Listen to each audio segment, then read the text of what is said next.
associated with a specific Ravnica guild.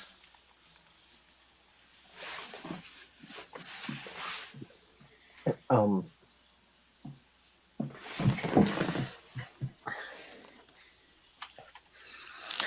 Yes, but Yes, but what, Terry?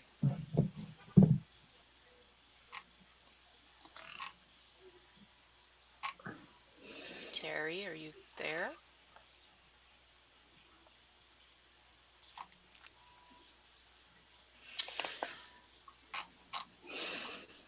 I seem to have lost Terry. That's okay. At least we located the technical difficulty for today early on. All right. And Sarix. Terry's kind of always a technical difficulty. Yeah, he might need to reboot his computer again. All right. So we'll start with Sarix then, since Chester for venture hooks.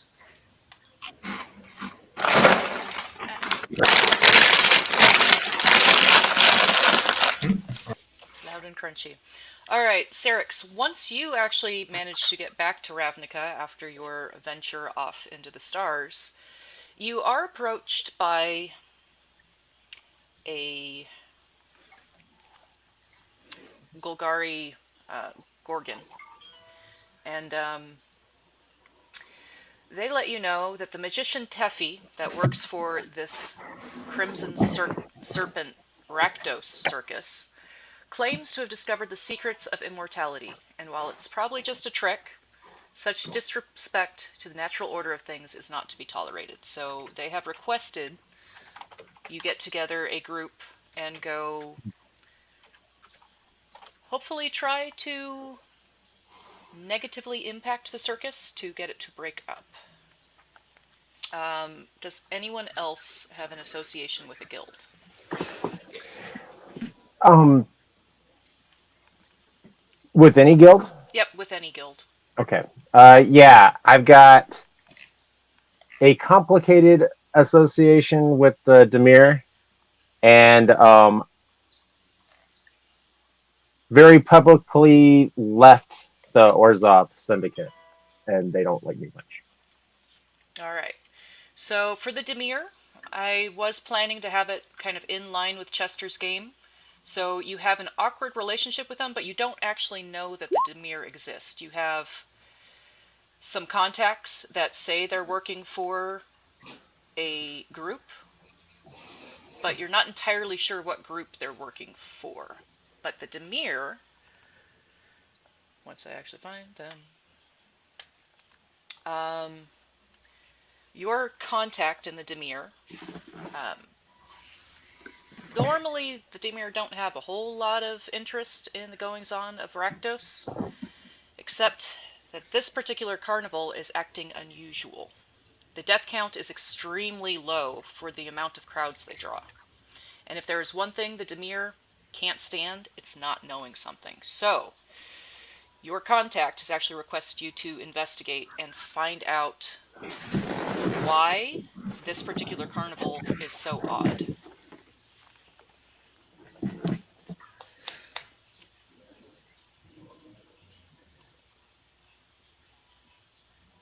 Alright. It appears that Terry's character is going to be working for the Celestni, which means they have the same information that Syrinx does. That this magician Tiffy is claiming to be immortal. Alright. Chris, James, do you have a guild or are you ungilded? My guy's associated with the Boros Legion Okay. in one of the less popular, more secretive leagues. Kind of like the more forceful side of military intelligence. Okay. So, one of the captains in the Boros Legion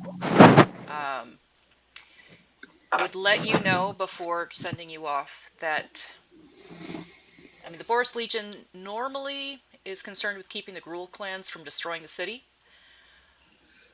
more than worrying about individual Rakdos troops. However, the Crimson Serpent Circus has something that everyone thought was impossible for the Rakdos. They have an organization, and this concerns the Boris Legion quite a bit, as they have no desire to war with a group of unified anarchists. So you have also been tasked with trying to disrupt this particular circus. Gotcha. I'm ungilded. Okay. Very well. So...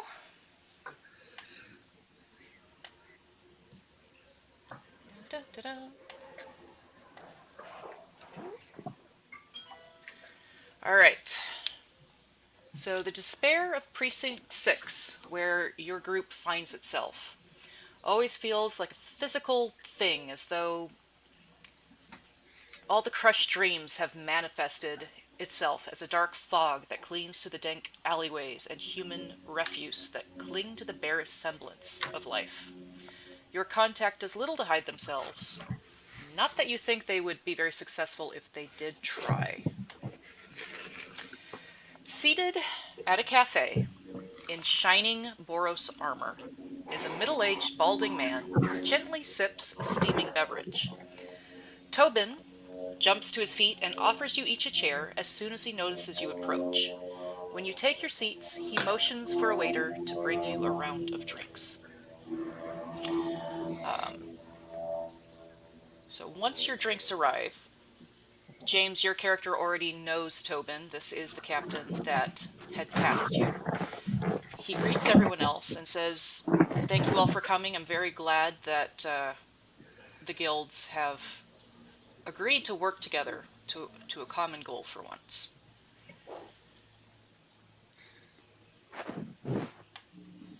Sure, if you say so.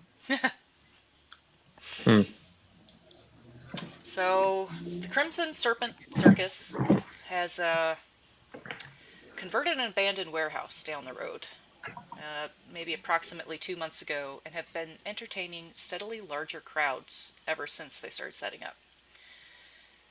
Because blood has been kept to a minimum, and the tickets, most of the patrons feel more comfortable attending this circus than some of the other Rakdos circuits. Circuses. Can't talk it all today. It is one of the main attractions in the area, as it provides a distraction from the somewhat depressing life in this area. That said, they are still Rakdos, and violence would do little to dissuade the troop, but the crowds of the precinct are fickle, and one bad performance could cause the circus serious issues. I would prefer that you sabotage some of the more popular performances to get this particular circus to break up.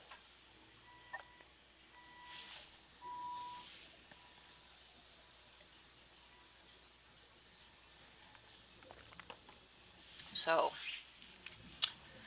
I do not know how much your group knows each other, but you all have been kind of directed this way. Ban, since you are ungilded, you probably actually were hired off the street by the Boros Legion themselves. All right.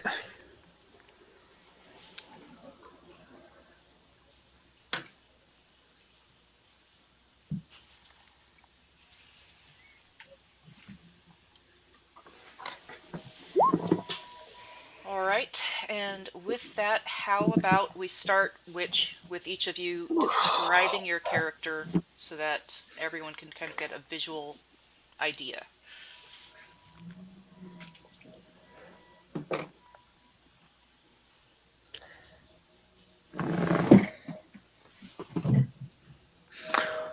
Alright, so Kriv is a bronze dragonborn standing somewhere at 6'9", 6'10", largely built like most dragonborn, wearing a darkened chainmail. He's got a shield with the sign of a gauntlet holding 6 broken arrows. Looks like a priest dressed, well, kind of wearing the garbs of a warrior priest. Okay? Kind of large and sullen looking. So Syrinx is a tabaxi. He's mostly looks like a giant leopard man. I mean, giant in the fact that he's human-sized. He wears a mostly nondescript browns, so he's got a bandana. He wears a sleeveless tunic with a vest. He's got some, van braces on, and he doesn't appear to carry much in the way of weapons. Maybe a bone-handled hunting knife strapped to his back because that was a fun idea.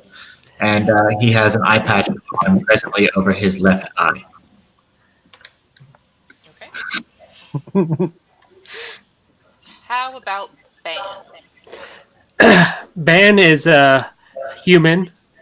He is dressed very nicely, has a nice leather armor and a nice cloak. That his whole outfit seems to be real fashionable for the area wherever we are at the moment.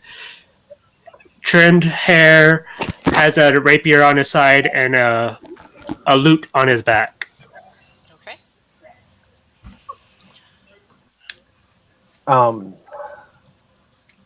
So, Upu, or no, we'll say Apu, is basically wearing rags. He's wearing a hooded cloak. He is covered in bandages, and the bandages even kind of dance in the air on their own, like there's a slight breeze. You can't see a lot of him, but you can make out that his skin is definitely blue and his eyes are definitely bright red. He is probably about 6 feet, pretty lithe. He is under the rags wearing leather armor, and he's got a bullwhip on one, hanging off of one hip, and a side quiver of arrows hanging off of the other. Okay. But nothing to use those arrows with? Nope, not that you can see. Awesome. How about Toe, Terry? What does Toe look like?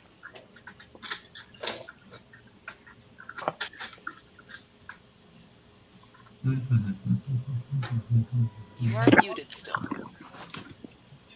Yes, I see that. So I was going to let you. I was trying to figure out what I was going to say first. So basically, Toe is just a gnome. He's super small compared to everybody else.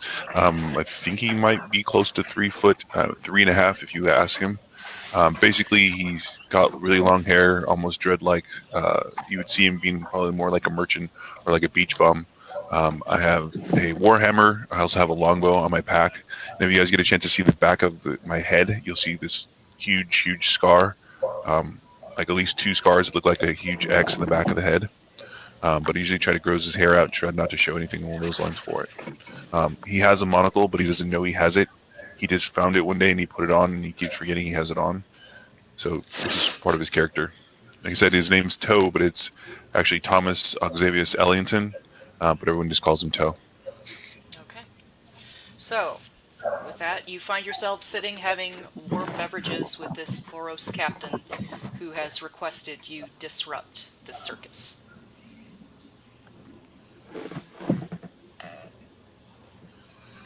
So for the moment, what do you guys want to do? You have the captain here if you want to try to glean more information, and he has pointed out that the circus is down the road.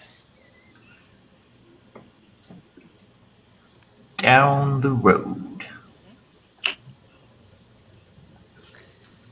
Xerix is like literally just kind of like looking at his claws and then like kind of slowly looking around the table and looking at his claws. I'm totally drinking my beverage right now. So I guess the question is, has anyone seen this circus?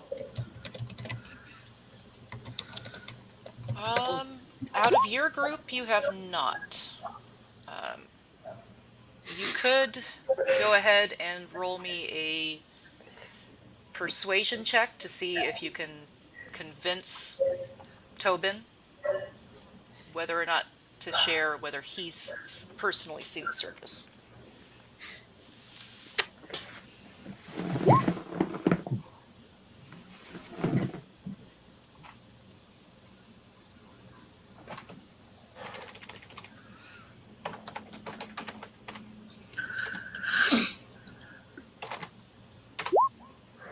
I don't think he's going to tell me anything. Nope, he's like, man, I'm not supposed to attend the Rakdos shows.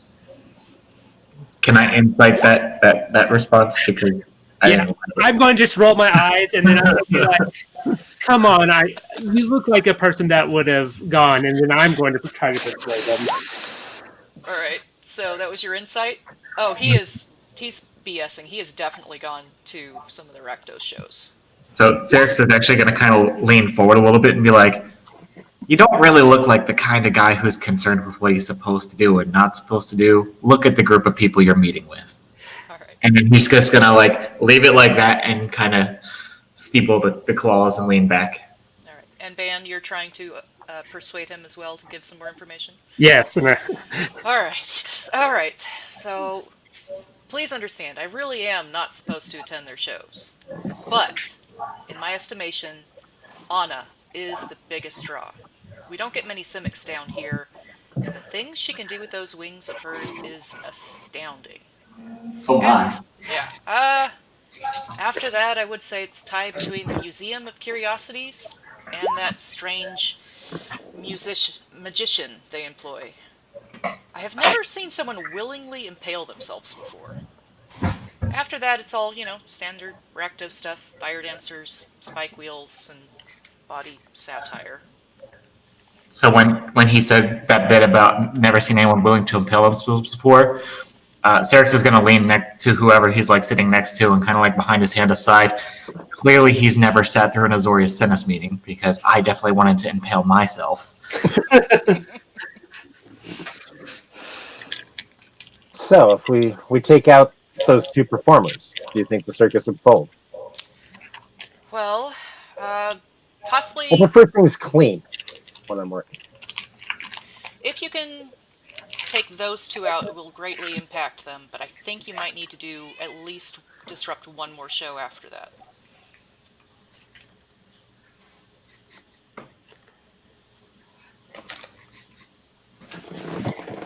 Are we trying to keep this on the down low, Captain? Yes, preferably quiet. We just want to disrupt the circus. We don't want any attention drawn to any of the other guilds. So in the event of someone discovering our activities, who should we blame? I guess the guild that's not present here at the moment. Yeah, probably the Gruul. Considering that typically they enjoy ripping things apart.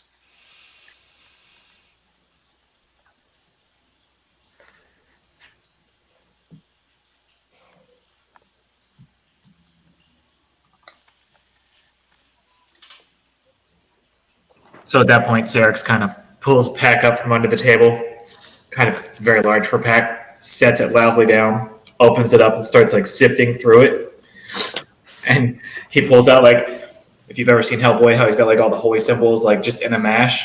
He pulls up like this bundle of like guild symbols on chains. They're all probably homemade, but he's got like every guild represented there. He starts going through it and he yanks out a Gruul one, puts the bundle back in there, puts it on and tucks it in his shirt. Well played, sir. Since you want to keep it as bloodless as possible, I should be able to let you know that a raid was conducted off the books about 2 weeks ago. Dead to the last man. Weirdly, no civilian casualties, so easy enough cover-up. Rules of engagement for the operation? Outside of keeping the limelight away from the other guilds, it's up to your party to decide. Sounds fun. What does But one I'm hearing mean, Toe?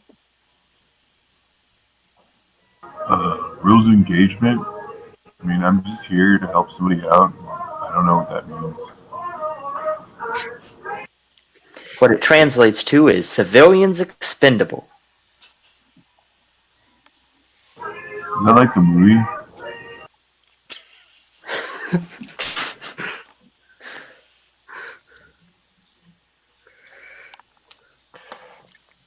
No, I really don't get it.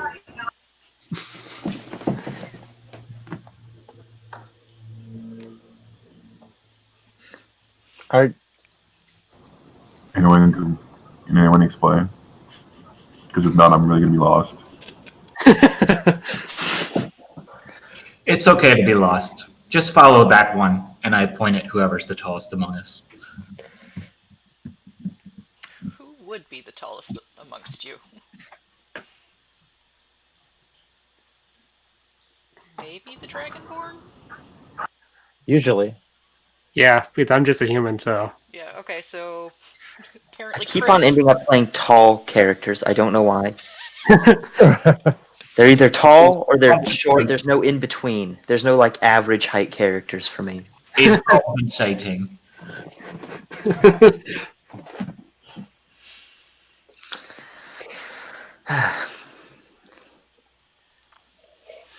Alright, is there anything else I can do for you, or would you like to just have another round of drinks? I mean, I could Do take you have a any trail sandwich. mix? I'm kind of hungry. Alright. I'm not sure the drinks make a lot of sense. We got business to do. Well, this is a What- cafe. As far as I know, they don't serve alcohol, but Tobin will flag down a waitress and say, could we have a round of your sandwiches? The house sandwiches, the ones with the prosciutto and peppers in them.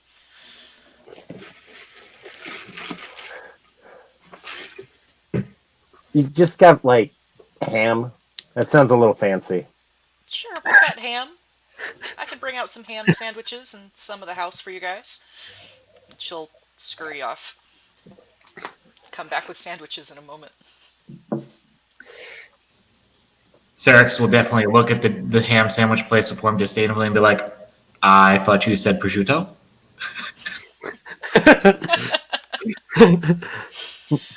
Yeah, so she'll come back with a selection of various sandwiches. One with prosciutto, a plain ham sandwich, a vegetarian one in case any of you are vegetarians.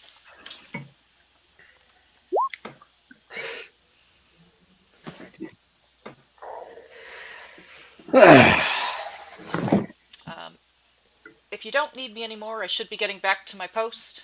I will leave you to this task, and hopefully I'll hear from you later in the evening after everything is settled. Make sure the payment's ready. Naturally. Just don't bother me after it's done. Okay.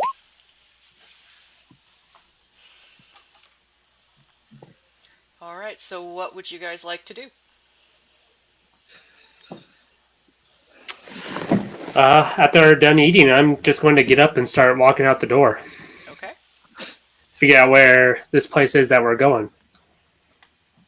It's close by, right? Yep, just down the road. Tobin did actually point out the warehouses that this Recto Circus has taken over. Serix will be the last one to leave the table. Okay. And Alright. once he does, he's going to be using prestidigitation to recolor code his attire to be a little bit more Rakdos friendly. So splashes of red and crimson and all that good jazz. Alright. So Pooh will be the second to the last to leave the table as he waits for everyone to leave and Cyrix is still there, and then he's just like, okay, this is stupid, and he goes. Alright, so walking down the road, the Rakdos Carnival is located in roughly 3 medium converted warehouses. The front of the middle house has a demonic facade covering an large entranceway which leads into the main stage area.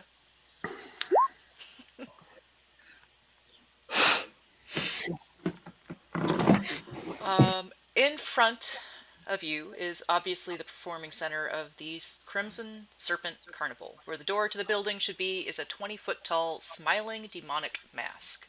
Curtains hang from its teeth, which even from this distance you can tell have been sharpened to a razor's edge.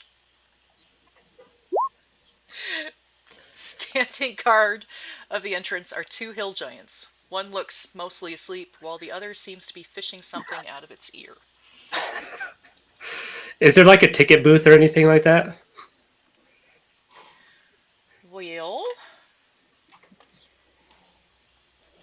does look like off to one side there is kind of like a stand with kind of curtains around it. It doesn't look like anyone is posted there right now. Lame. Sarix is going to go ahead and walk up to that and walk behind the counter like he runs the place.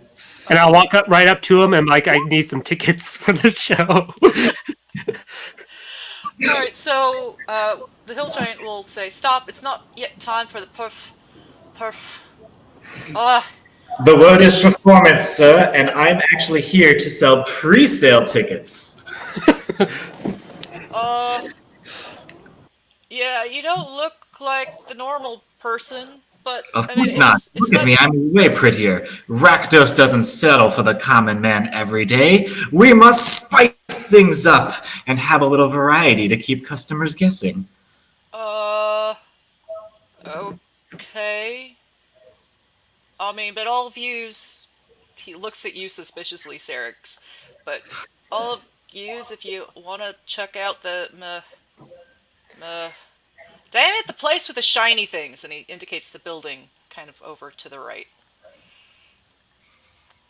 But, he is gonna, kill giant stats, of course I do. Do you want a persuasion roll for me at all, or are we just going to roll with that? No, I want a persuasion roll. I'm pulling up what his insight would be, which I think is terrible. That's good, because my persuasion is not the greatest, but it'll do, I think. Yep. Great. Oh my lord. I'm having a good day of lies.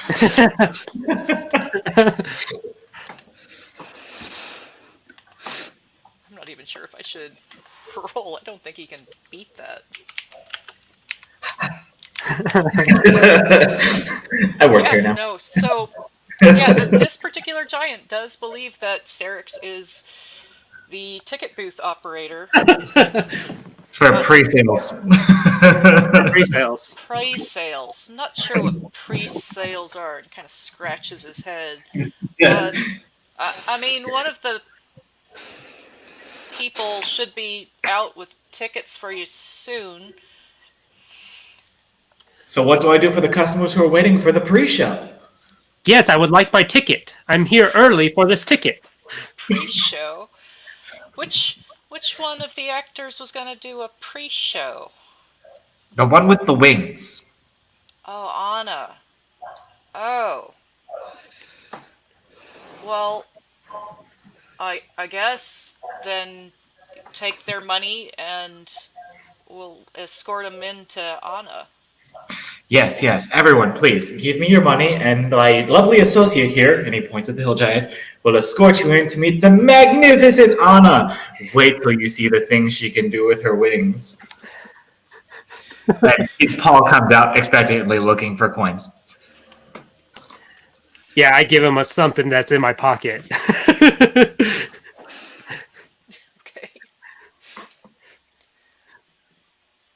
And then I hand out my hand for a ticket.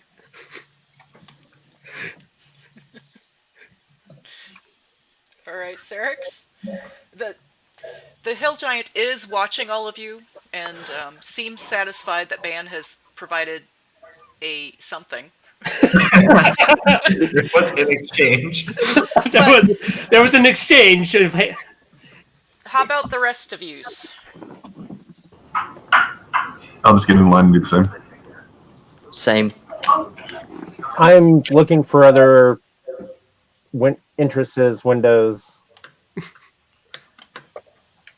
I'm gonna take a look around the building. Okay. All right. So, well, Wreck, the hill giant, once Sarix collects the coins, will go ahead and gesture in. It's like, go ahead and see Anna. You know, she's in her normal room. I thought you were going to escort them, my fine gentleman. I'm not supposed to leave the entrance. I thought that was what you were here for, to come and... No, I'm selling the tickets. I can keep an eye on the door. Don't worry, no one will get past my watch.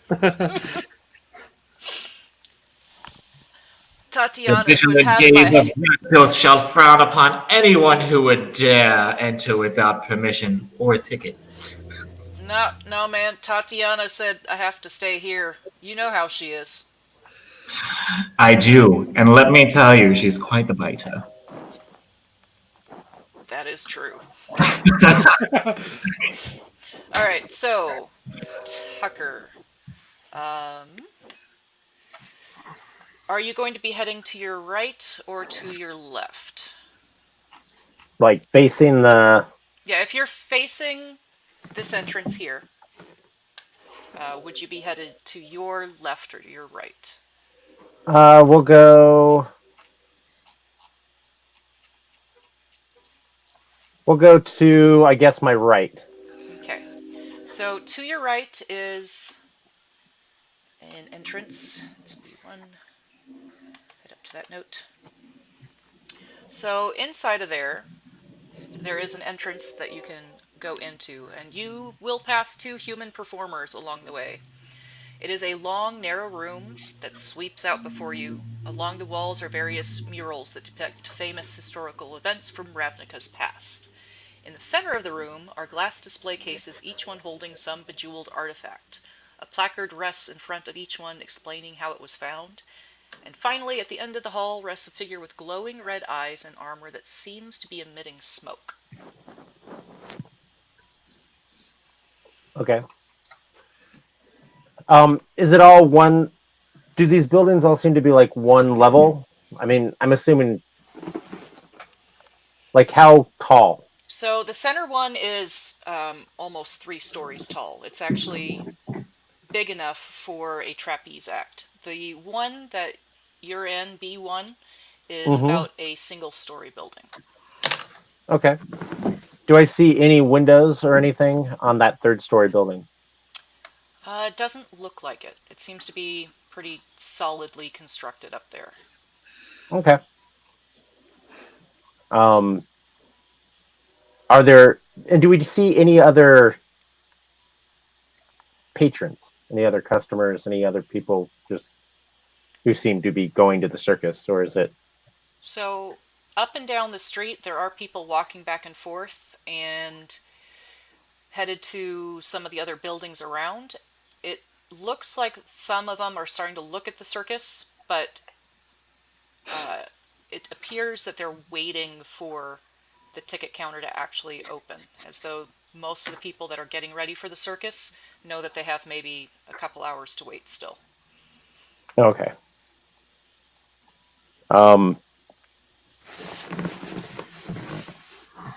Do I notice anybody who seems to have tickets already? It doesn't look like it. Or actually, you could give me, what's your passive perception? Or are you actually like investigating, like looking at people? I mean, he's actively trying to do it, but he's trying not to give himself away too much. So, All right, go ahead and give me an investigation check then. okay.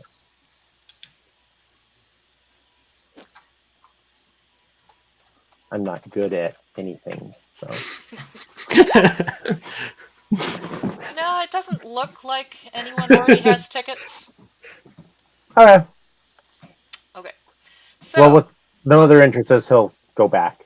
all right, so if you go back to the main entrance, I'm not going to have anyone roll. You could see that off to the left there is another doorway. And as you walk back to the group, you see that the hill giant is still talking to Circus, saying, why don't you just take him over to Anna? I mean, I really can't leave my post. And he's pointing towards the door over to the left. So Sarek says, I completely empathize, but I also have an assigned duty, as I explained, to be here to sell pre-sale tickets to anyone who wants to show up for the pre-sale events.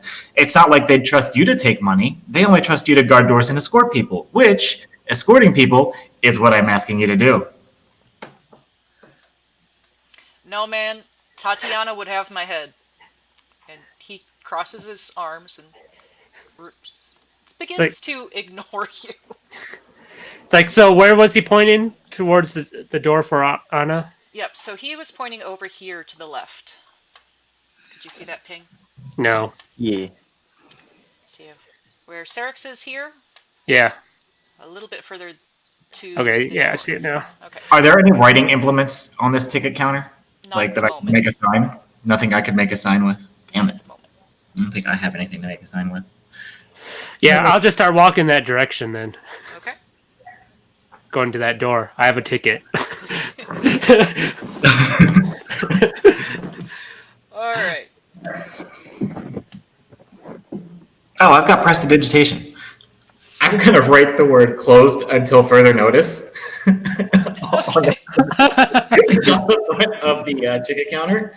And I'll say, okay, that says I'll be back. Give an escort. Okay. So as you approach that door, there is a makeshift desk by this door as well that's sprawled out in front of you. There is another hill giant seated here who seems to be wearing human-sized spectacles at the very tip of his bulbous nose. Beyond him, a strange collection of colorful tents are sprayed out chaotically throughout the warehouse floor.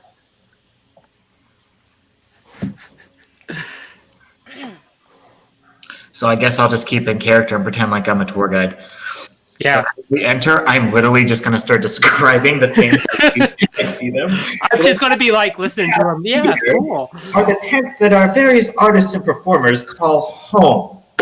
These tents travel with us from site to site or can be set up as seen in any warehouse we like to stop and call home for a given point in time. If you'll please proceed this way, we'll be on our way to see Miss Anna. Oi now, you're new here. Oh, I'm not new. I just don't usually work in this location. Really? No, I would made that up just now. Yes, really. Come on now. Pay attention. Who would dare walk into a Rakdosian establishment and infringe upon our mighty Dark Lord's will and pretend to be someone he's not? I mean, we're talking about Rakdos here. Go ahead and roll a persuasion check. We're only demon cultists. Who would mess with us?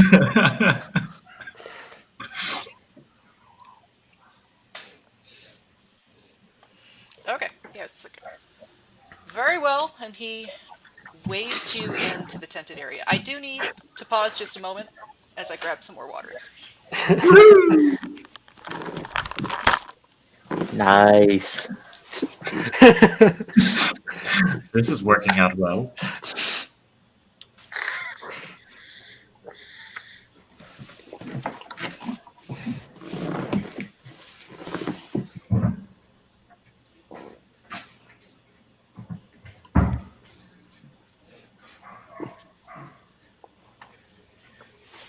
And this should be a lesson to everyone about the dangers of hill giant servants.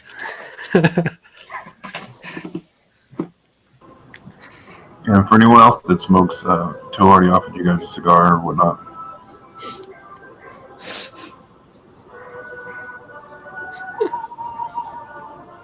Nothing special about it, no different scents or anything. You can see him make cigars every once in a while when we're walking someplace where there's grass or something else.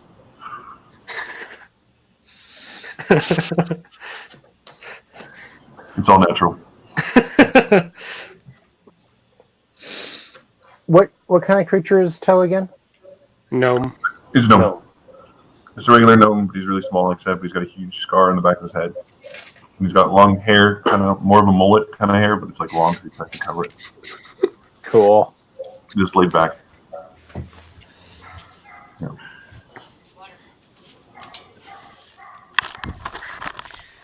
Sorry about that. So he goes While ahead. you were gone, we burned down the entire building. Oh, well, that's unfortunate. So, One shot done. yep. And Next quest. all right. If you're serious about that, we can move on to combat. Nope, I'm still bluffing my way through, hopefully. All right. So yes, the hill giant waves you through. Da-da-da-da. And I'm literally like, Circus is spinning in circles and like pointing at things as he describes whatever catches his attention. And he's got great passive perception, so lots of things are probably catching his attention. Okay. So The area you're walking into has a whole bunch of tents all along the floor. You could see off to the immediate left there is a tent that is in silvers and blues. And there are Rakdos performers walking in and out of this entire area. So there's a lot of people in this area. To the tent to the left, since you do have a really high passive perception, you can see that in front of it there does seem to be like trapeze equipment. Fancy. Yes. So I'm going to wander us over that way and say, by all means, please knock and see if the entertainer within will humor you with an interview. And while they're doing that, I'm going to discreetly position myself in front of said trapeze equipment. And I'm probably going to start trying to sabotage that while people aren't looking. All right. I am going to need probably a sleight of hand check for you. For everyone else, the tent. Yeah, their passive perceptions aren't high enough for that. So everyone else, the tents is actually open, so you can see inside. The warehouse floor inside the tent seems to be covered in various cushions in multitudes of colors. A woman in a skin-tight leather bodysuit stands with her back to you. She has a silvery mane of hair, kind of ice blue skin, and from where you're standing, you can see that her hands are tipped in razor-sharp claws, and there is a poster kind of on one of the tent walls that depicts her and says Anna the Trapeze Artist. Well, there you go, fanboys. I got you in. I'm going to walk in, and I'm just going to go straight to her. I'm like, ma'am? Miss Anna? She turns around a little startled, say, yes, hello?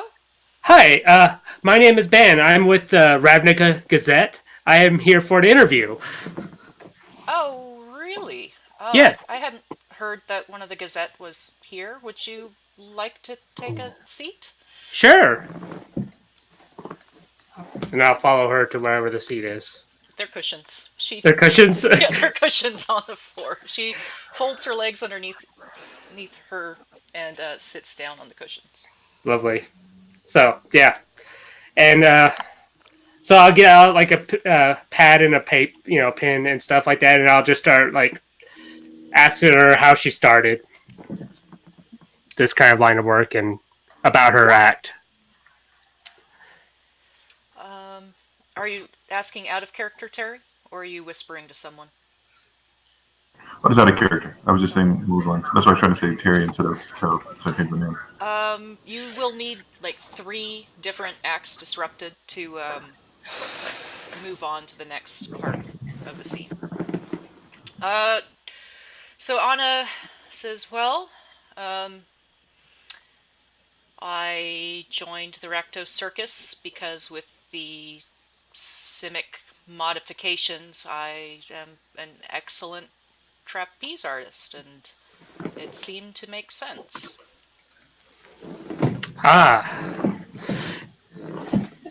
And what goes into it? What kind of stuff do you do for your act beforehand? People would like to know.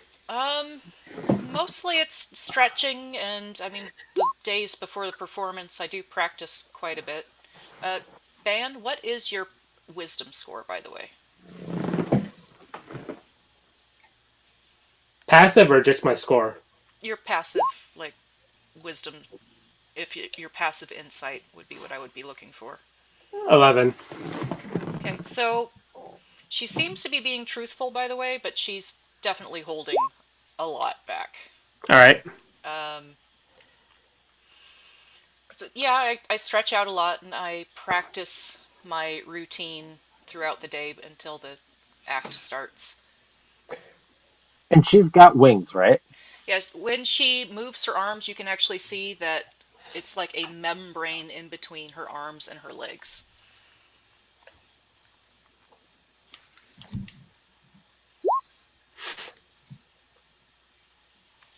So I apologize, but I don't get it. don't get what? Well, I mean, your act. You can fly. You haven't Where's seen the my danger? you haven't seen my act, have you? I have not. You should come to the show then. It's yes, I can glide, but that isn't the dangerous part. Well, we're here for the pre-show. We got tickets at the front, so that's why we came here. So we thought you were going to do something right now. I'm not aware of any pre-show. Well, then why do we pay tickets at the front then if we no pre-show? I couldn't tell you. So, I mean, the Mr. guy in the booth seemed pretty adamant that there was one. Okay. Mr. Gazette, are these your companions? Yes, they travel along with me. They usually just butt at their heads and get in the way, but they're fine. Okay. Somebody has to do, the heavy lifting of the group. And then I'm pointing directly to the gnome. Where um, to? so it would be common knowledge, by the way, that the Simics have been doing some sort of project. A Simic in this area or working for the Rakdos is highly unusual.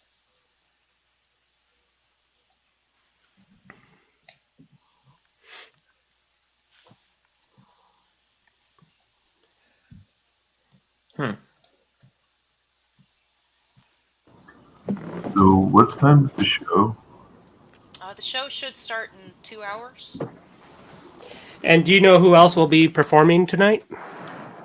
Oh, quite a few people from what I understand. There's going to be the Displacer Beast Tamer, there's going to be the Magician. I'm sure Audrey will perform. He always does. Of course, there's, the typical jugglers and Rakdos fire eaters. And Tatiana herself will probably perform as well. So can we get an autograph now, or do we have to come back later?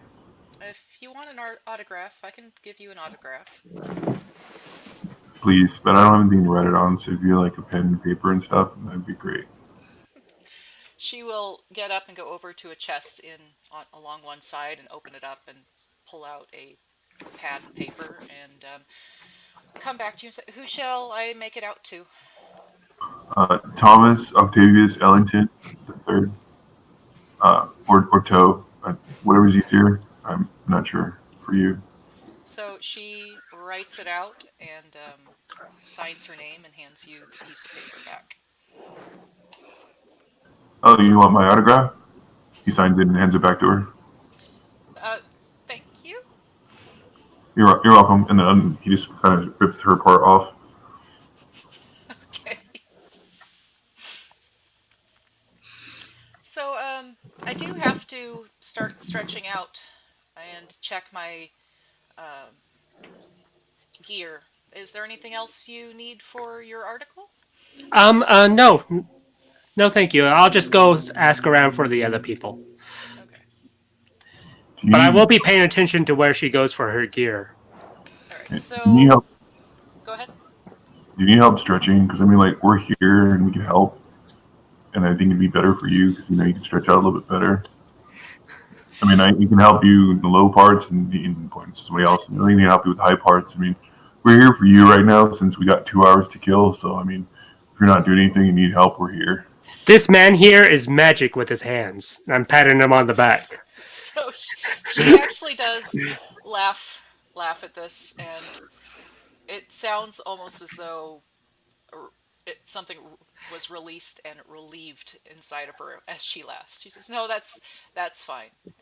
She does walk over to that same chest that she pulled out the pen and paper from, and starts pulling up what looks like some various chains and ropes, and then heads out the tent towards where Circus is, and grabs a few more items there before heading out.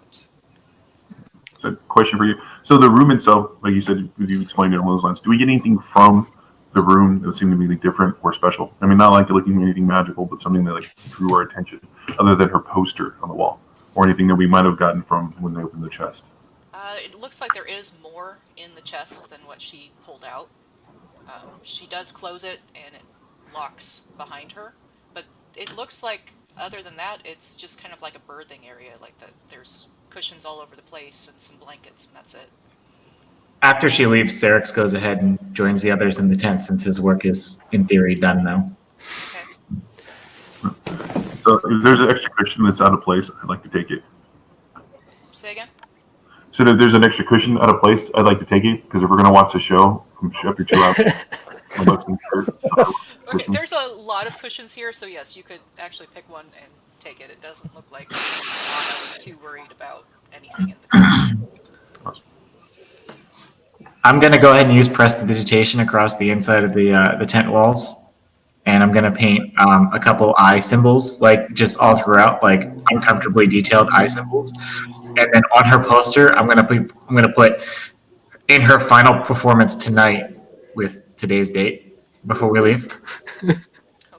As you approach the poster and do that, you do notice there's actually a lot of holes in the poster. Nice. Yeah, as though perhaps it's been used as target practice. I'm going to say to the other guys, they're like, huh, I don't think that she likes being famous. Or somebody else doesn't like her being famous. Well, I mean, it's in her tent with the holes in it. I doubt she would, hang it up in her own tent unless she were throwing the darts at it. So maybe she just doesn't like her self-image. I mean, maybe she didn't like the picture. There's a lot of factors that go into it. Maybe that's a reason why.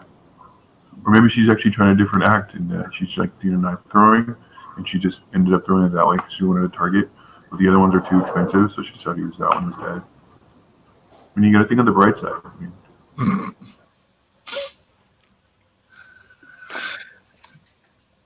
I shrug. Either way, I have left my creepy, threatening message on her poster and vandalized eye pictures all around the inside of her room. Nice. Okay. Where would you guys like to head next? The immortal guy's going to be difficult to work over.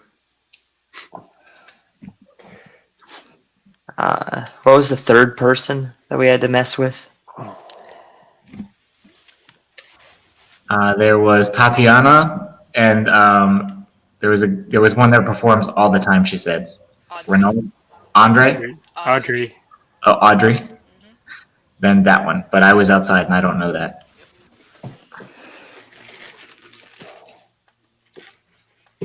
When in doubt, we can always target management. I want to, before we leave that tent area, I just want to look at the equipment and see if I can't figure out what her act is. Like her actual, like. All right, go ahead and give me an investigation check again.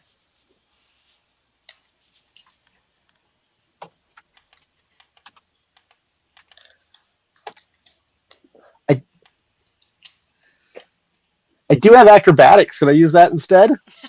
Because of my knowledge of acrobatics? Sure. It's still not going to be good. I'm a fighter. I'm not good at anything. So. Yeah, no, it definitely looks a lot like these might have to get hooked up to something else. But she took quite a bit of her gear with her as she headed out the tent. And it... Let's see,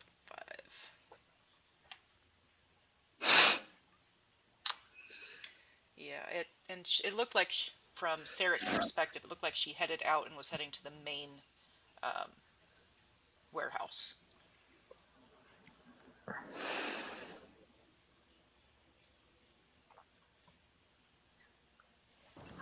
so I think it'd be easier to go wherever's closer. Because I only got so much snacks. The closer we go, the better. Unless you guys want to stop someplace and get some food. Alright, so the next closest place would be this tent here, C1 Delta. It is just across the way from Anna's tent. It's still in this main area. But, I mean, Where you guys choose to go is up to you. Is there anything going on around the tent? That one. That one. There's still Rakdos performers walking back and forth, but it doesn't look like anyone's coming out of that tent currently. Is it closed? The curtains are closed. Okay. I'm just gonna walk by, and as I walk by, I'm gonna keep going. But as I walk by, I'm just gonna use a gust of wind to move those curtains open for everybody else. All right. So as you use the gust of wind to open the curtains, this particular tent reeks of alcohol.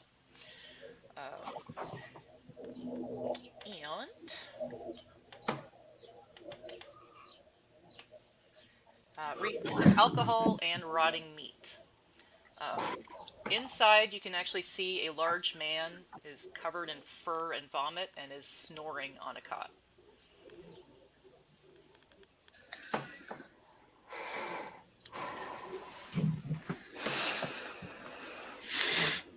Is this the immortal guy?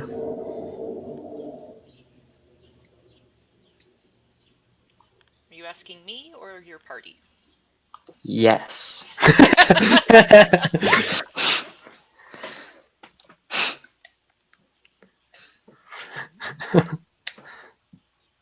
So, after your gust passes, the curtains kind of close again. So, question, Rebecca. So we had a chance to see her poster. Were there any other posters that we might have passed that we didn't notice? Like Jamie was asking. They have advertisements, especially around the ticket area. They would hopefully have posters to talk about it, so we have an idea who we're looking for. That is an excellent point, Terry. Thank you very much. Yes, around the ticket area there would have been posters, and one of the posters would have depicted this person, and it said above his picture something about a displacer beast tamer.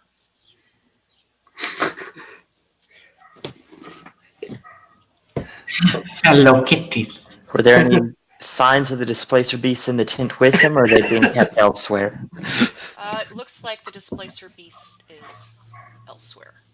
All right. 3 feet to its left, wherever you see it.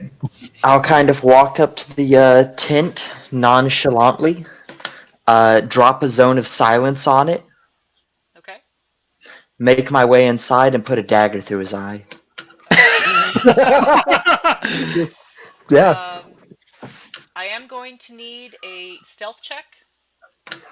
Oh no. Oh, yes. Oh no. In a zone of silence, don't make a sound.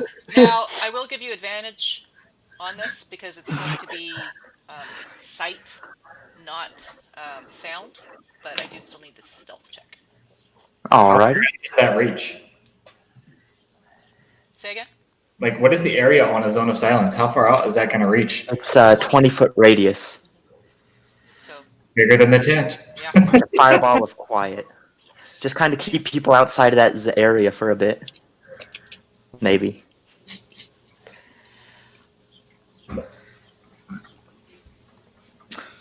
Is everyone else actually assisting, like keeping people away? Yes. All right, the 15 will do it. You are not noticed by the hill giant in the front or any of the Rakdos performers as you creep in there, and it is easy enough to kill him in this state, so he's dead. What is your passive perception? That's what, an 8 plus wisdom, isn't it? I always forget to calculate it. Yeah, it should be 8 plus your wisdom modifier, if I remember right. That's an 11 then. Okay. You do see something around his neck, but you don't know what it is. Pick it up, look at it, I guess. Not like removing it from his neck, but... Okay. Yeah, it's some sort of amulet thingy.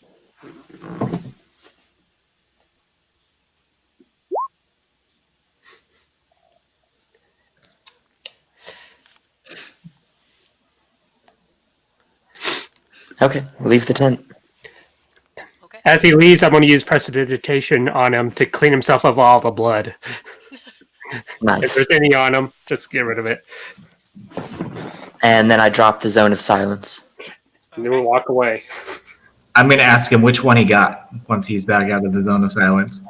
Fat guy, displacer beast trainer, something like that. Okay.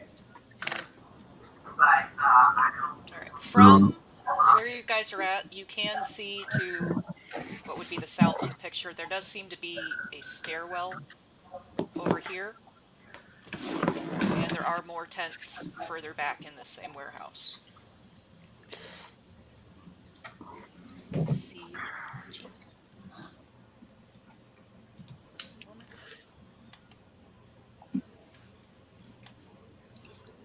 I'm just still walking towards the back, just as I pass tents, blowing them open and taking quick looks. Such a peeping Tom. this is how you use gust. This is one drafty warehouse, I have to say. Yeah.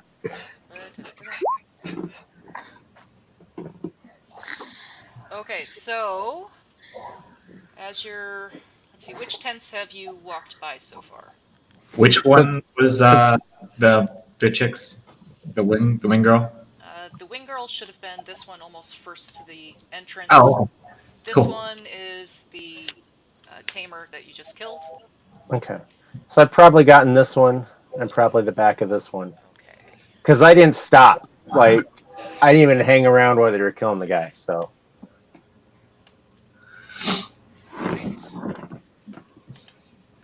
Alright, each of those tents seem to just be standard Rakdos tents. On a couple of them, when you gust it open, you do see Rakdos performers in there. A couple of them look like they might be the fire eaters. And one of them's a really creepy clown. Oh, God. But nobody that we would have saw a poster of. Right. I'm going to knock out on the wall of this tent, or however I would announce that there's somebody at the door. While doing so, I'm going to use Druidcraft to make a bouquet of flowers. Okay. So a person in bright reds and oranges peeks out and said, "Hello, can I help you?" It is a man. His face is painted white. Seems like Does he look like any of the posters we've seen? Nope. Okay. Yes, I was instructed by the guy at the door to deliver these here, and I'm just gonna like hand the bouquet of flowers up like I'm delivering them. He grabs it. Thank you. Do you know who they're from? I really don't. I don't even really know who you are. I got directions to the circus, and then the guy at the door said this tent, and I'm sorry. Hi, my name is Bilbo, and I stick a hand forward like I'm going to take his hand. Hi, Bilbo. I'm Fred. Nice to meet you, Fred. What do you do here? Oh, I'm one of the horseback riders that go with the initial... Horses? I thought they only had like displacer beasts and this chick with wings and like some guy who stabs himself all the time.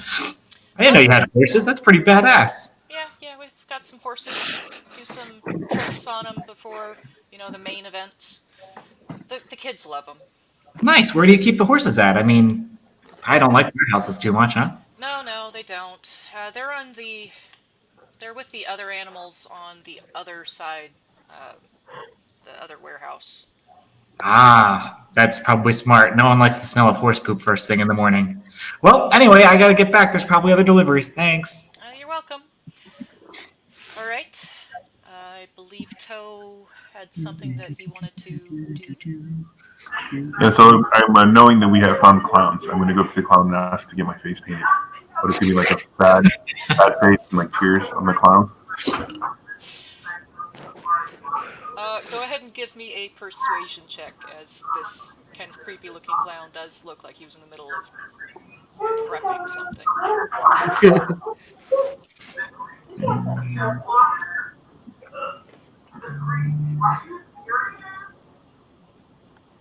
Okay, yeah, you get your face painted. So the thing is, I keep wiping my face though. Like I get an itch. So like one side's like a frown, the other side's like smeared. Okay.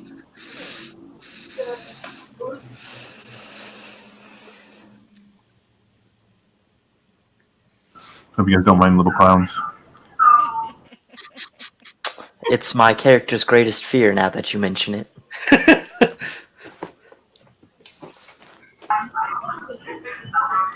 to know. Let's see. B. Okay. All right.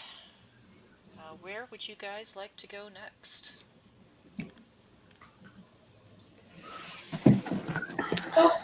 So I'm definitely getting hungry. So if there's any smell of food in the air, definitely gonna try to head towards them. But I'm gonna try to get close to the group before I start walking off. Okay. Not really any smell of food in this warehouse.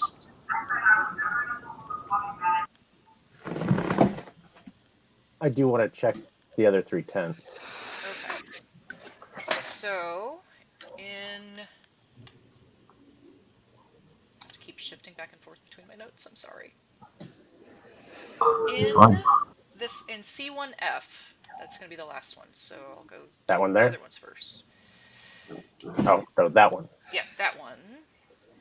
C2.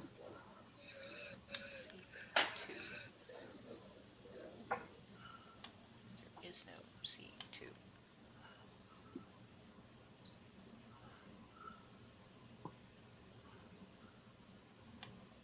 Alright.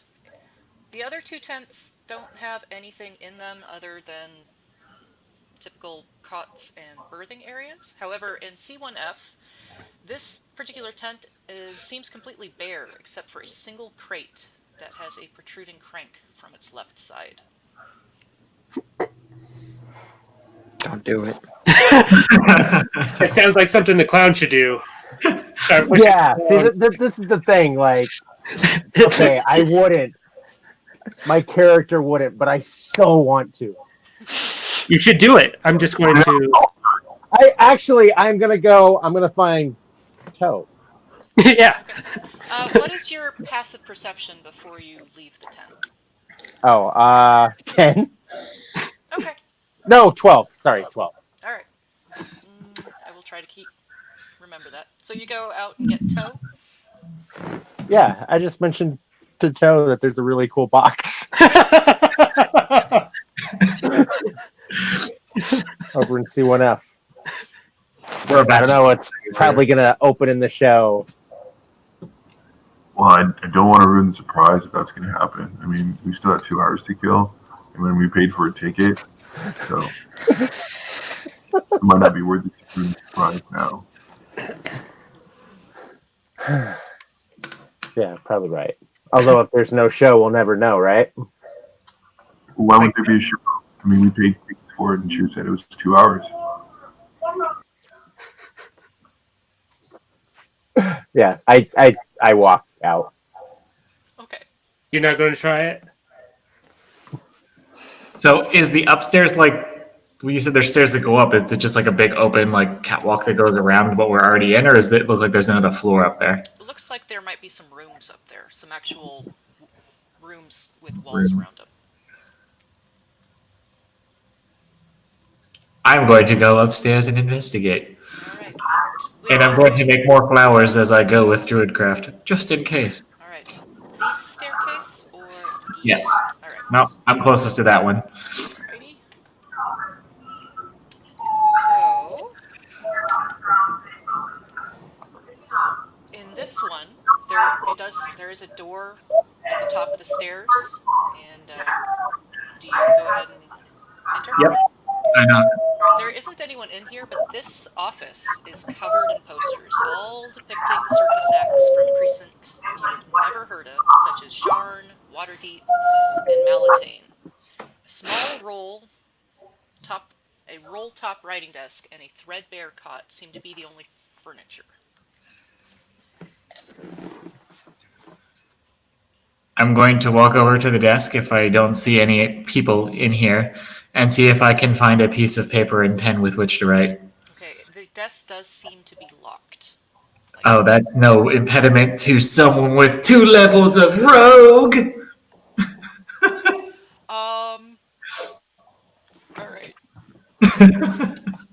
Oh no. So, while you're doing that, Toe, do you use the crank on the side of the box? Is anyone else in the tent with you?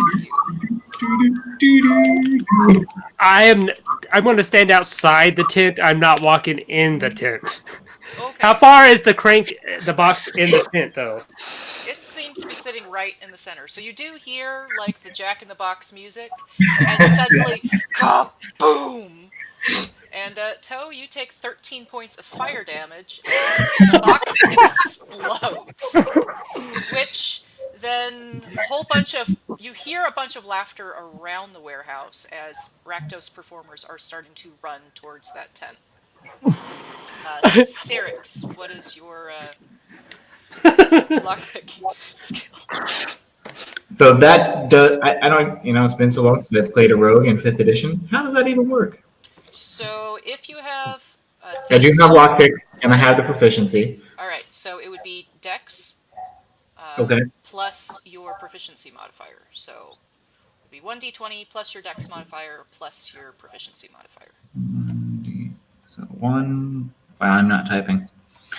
1d20. So proficiency plus dex, you said, right? Yes.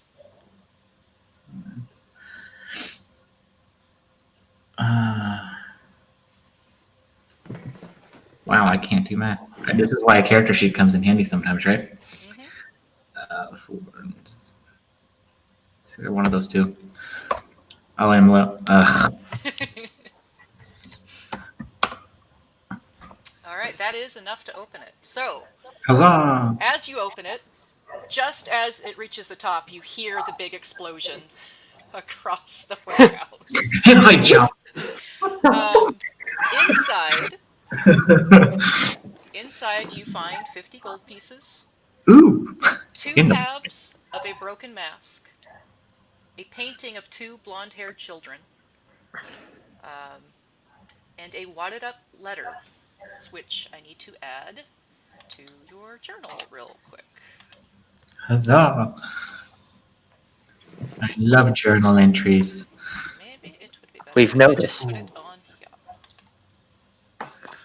So, Oh, that's blurry. Maybe I can. Yeah. Nope. Okay, that's not gonna work.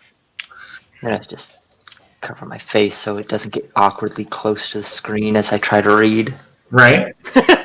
so the eyes that Sarah drew all over in that first tent, does the rest of us know what that means? I don't know. I'm not actually sure what the eyes mean.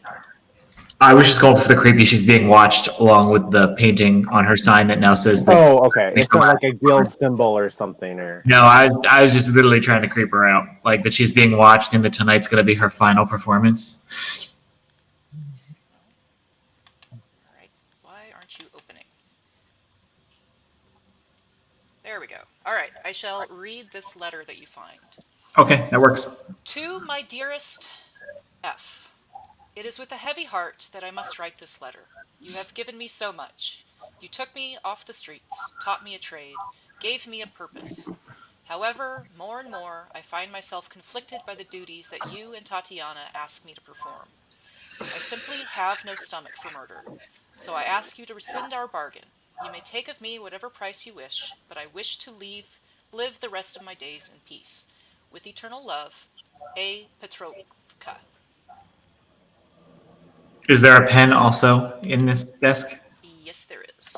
So I'm going to flip said note over, and on the back, I am going to write with said pen, "You should have chosen differently." And then I'm going to put a black rose via Druidcraft, laying that there. And then I'm going to leave the desk open, actually. But the gold is definitely coming with me. The broken mask, I think I'm going to bring that. Okay. And does the painting of the 2 blondes, does that match any of the posters down below?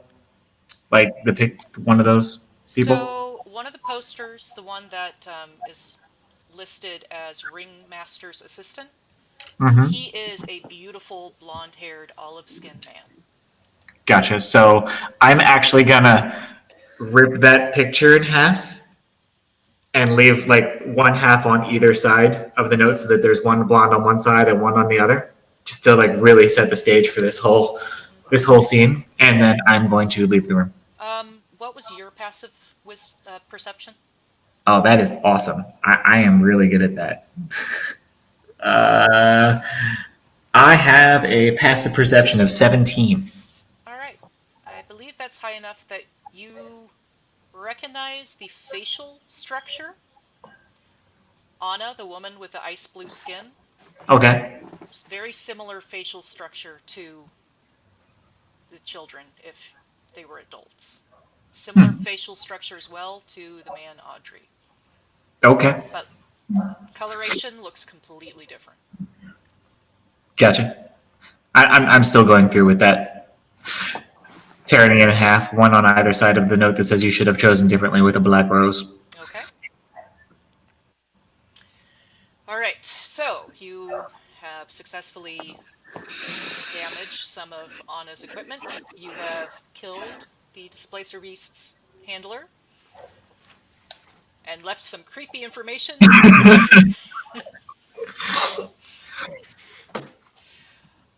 Where would you like to go next?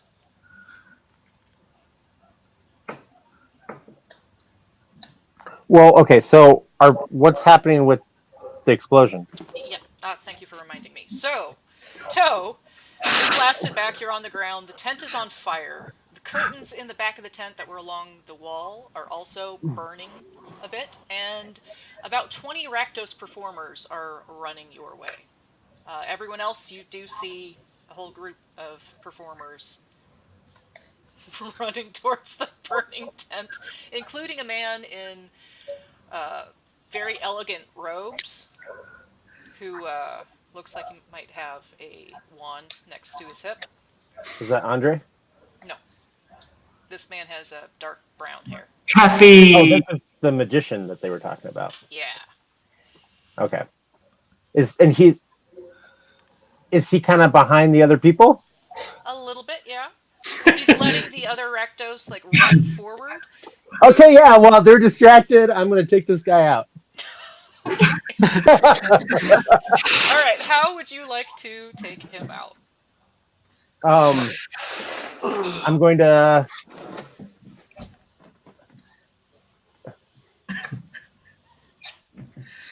I'm going to.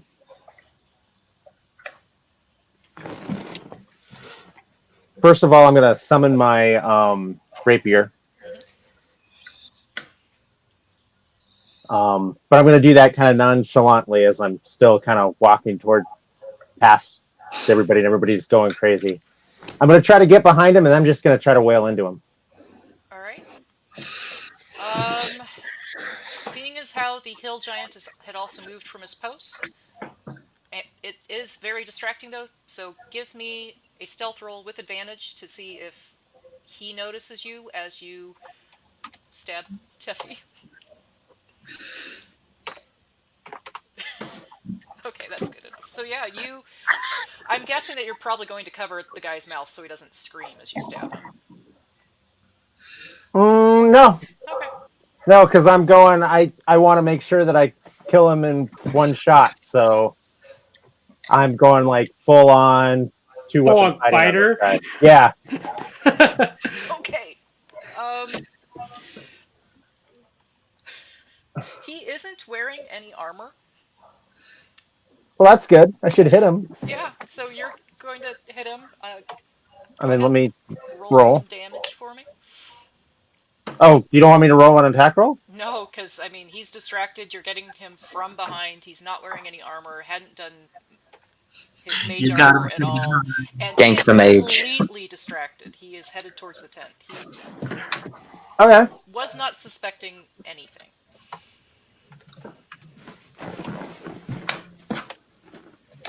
Okay.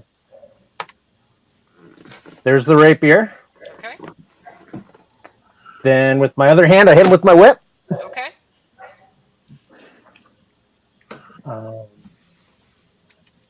Should I roll on that one? Yeah. Okay. Can I see what's going I on? roll a d20, right? Like I should try to probably because he knows. Yeah, he knows this time, so go ahead and Yeah. roll the d20. Chris? Yeah, you... Where are you again? I was closer to the tent up here. Can I see what's going on with the poo? I don't think so.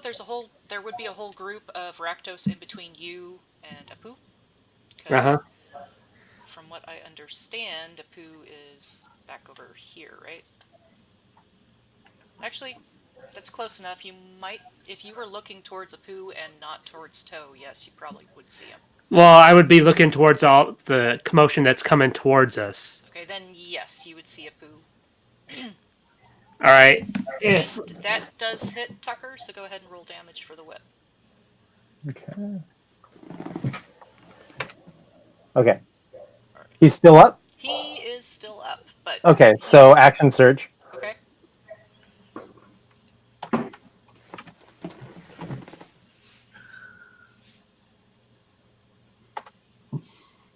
We had lost James again. Sorry.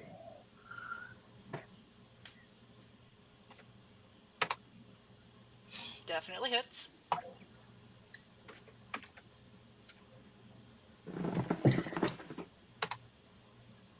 And with that one, he is down. Okay. And then I am running.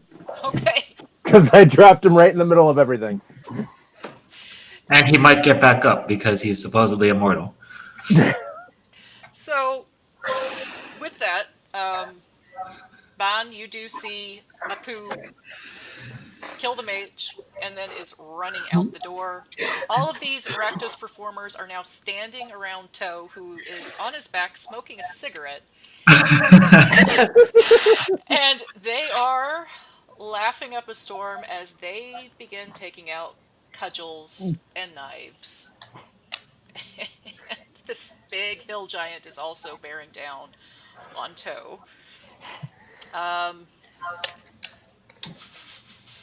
Fuck, roll for initiative.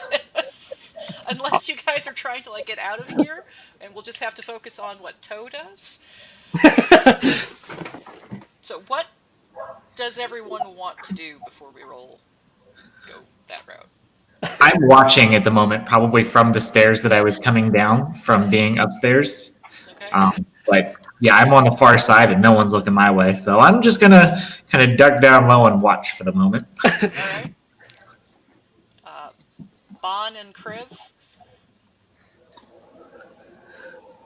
I'm going to cast invisibility on myself and start backing away.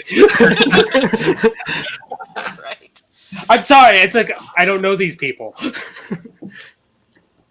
Kriv, is there anything you want to do before we figure out what's going to happen to poor Toe? I'll shout out, "Don't worry, I'll get him," as I go racing after Tucker. Oh, great. So, with that... Make sure you laugh maniacally as you run. Yep. Flail At least swinging above several my of them head. have now noticed that the mage is down. Toe, would you like to say anything as you're smoking the cigar with all of these Rakdos around you beginning to draw weapons? Does anyone else want one? And I pull out a bunch of them for them.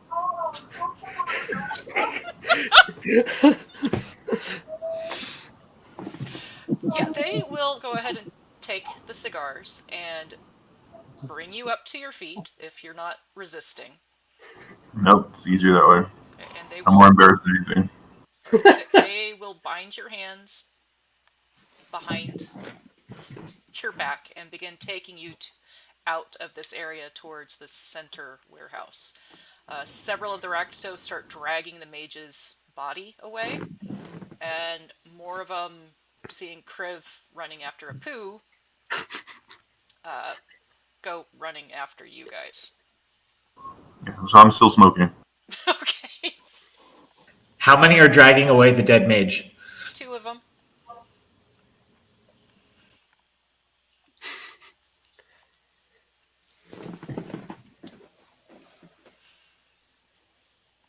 So are we gonna go eat someplace? Or I mean, I got snacks, but I think I'm gonna run out of them.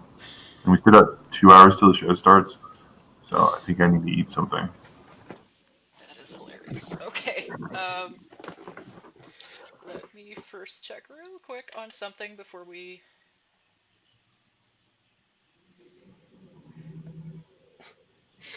Okay, so Terry, Toe is being taken to the stairway across the warehouse from where Syrinx is. Uh, Tucker and Kriv, what would you guys like to do as you leave the warehouse? You do have about 6 Rakdos performers now running behind you, but you've got a bit of a lead on them.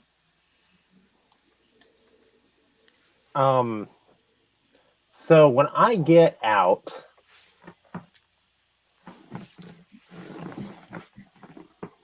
so right here, what is this? That is another kind of like run down building. Um, Looks like it's another warehouse type building. How tall is it? It is about 2 stories tall. This one, though, does have windows along the sides. Okay. So when I get out, I'm going to bonus action cast jump on myself Okay. Bye, Chris. and jump onto the roof, and I'm gonna try to hide on the roof. All right. Eventually, I mean, I can't do it this turn, but I'm gonna run as far as I can up on the roof and hide. How about you, Kriv? I'm going to. Are the 2 hill giants still at the ticket booth? They are. I'm going to run up to them as Tucker goes running by and be like, "Damn it! What are you doing?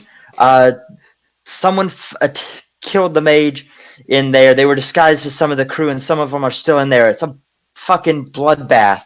Get in there already!" With that one, one of the hill giants does go running towards the other warehouse. One of them, the one that was half asleep, gets kind of hit on the side of the head by the one that was awake, and kind of like gets to his feet and seems to take a more active role in guarding the room.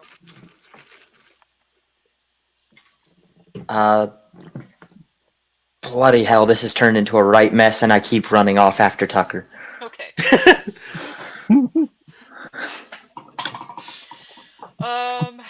The Rakdos will have seen you get up on the warehouse. They are going to be starting to look for a way to get up there. Tucker, you can go ahead and make your hide check.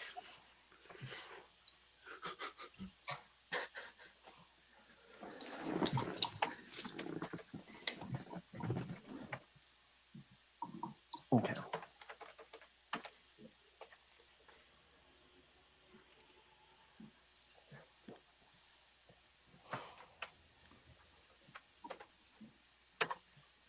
Oh no. Up on top of the warehouse, I'm gonna say that with that roll, you don't really see any crates up there or anything like that. Seems to be pretty wide open. Flat roof or Flat roof. okay. Yeah, I mean, I'm just running. I Okay. still have jump going, so probably jumping from warehouse to warehouse. Yep. I don't think I'm gonna have you roll initiative because I don't think the Rakdos are gonna be able to catch you with jump on. They would eventually stop Kriv and ask you what the hell is going on. Oh, I'm not stopping. I keep running, and then I just start ducking down back alleys. Okay, awesome. In that case, we will shift over to Toe. Toe, you are brought into this office. There is a tiefling woman with red skin at a desk tearing through um,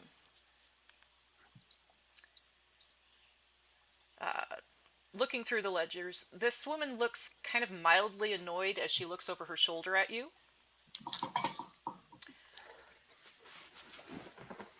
And she is going to go ahead and say, "So, who is this little person, and why are you blowing things up in my circus. Well, I'm not really blowing things up. I came for the pre-show. I mean, I also got an autograph with this wonderful person, but I offered her to stretch, and she didn't really want to help me stretch. And then I found this nice people, the clown people, and tried to explain. And then they painted my face, as you can see, which is probably all jacked up by now. And then I went and I found this awesome Jack in the Box. I didn't see a sign that said "Don't use," and I was really intrigued for it. And I started enjoying the music, and then I got into it. I think I did it too hard, and then it went boom. I'm not sure if that's my fault though, or the box's fault. So I'm not sure what you mean. Oh, I'm totally giving you an inspiration for that, Terry. She looks at you completely baffled. She'll turn to one of the other performers and tell him, find out what this pre-show is about. If any of my performers are doing side jobs, I want to hear about it. Well, everyone else, go get ready for the show. Untie him and bring him into the main area. She looks really baffled at you. Well, so it was explained that the pre-show was the show before the show because we went to go see the pre-show, and then we were told we got 2 hours till the show actually starts, and then we have to wait. So that's why we're trying to figure out what's going on.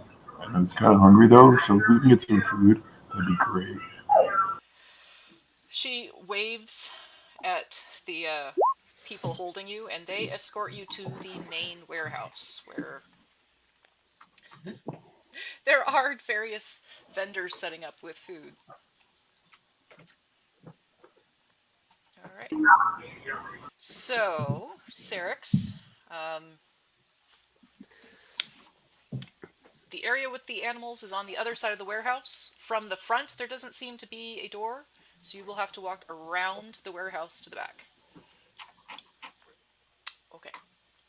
And Toe, you have a chance to buy food from the various vendors. There are bleachers all around this main area. You can see up top, the woman Anna is actually, looks like she's attaching some various things and soaking some of the gear in some sort of oil up there. Literally coating various rings and chains up there in some form of oil. I'll just go to the. Sorry. No, go ahead. Well, I was just going to go to different vendors. I don't really have too much cash on me, so I'm going to try to barter for anything that I can, and just try to go from vendor to vendor, try to offer different things. And ask them if they want to stretch too, because apparently that's what everyone does before they do stuff. So, they all seem to be kind of like prepping for the show. So after you get some food, they request that you go take a seat and wait, since you seem to be, yeah. Well, I said I don't need a seat. I mean, and I showed them the cushion I got. I said I got the cushion from the tent, so I'm good to sit wherever. Just let me know where I can sit down and not be impeded. Because if you notice, now with my stature, I can't really see everything. I'm really far in the back, so I want to know if I get closer. So they'll still point you to the bleachers and let you sit at the very front row. Syrinx. Let me find what you...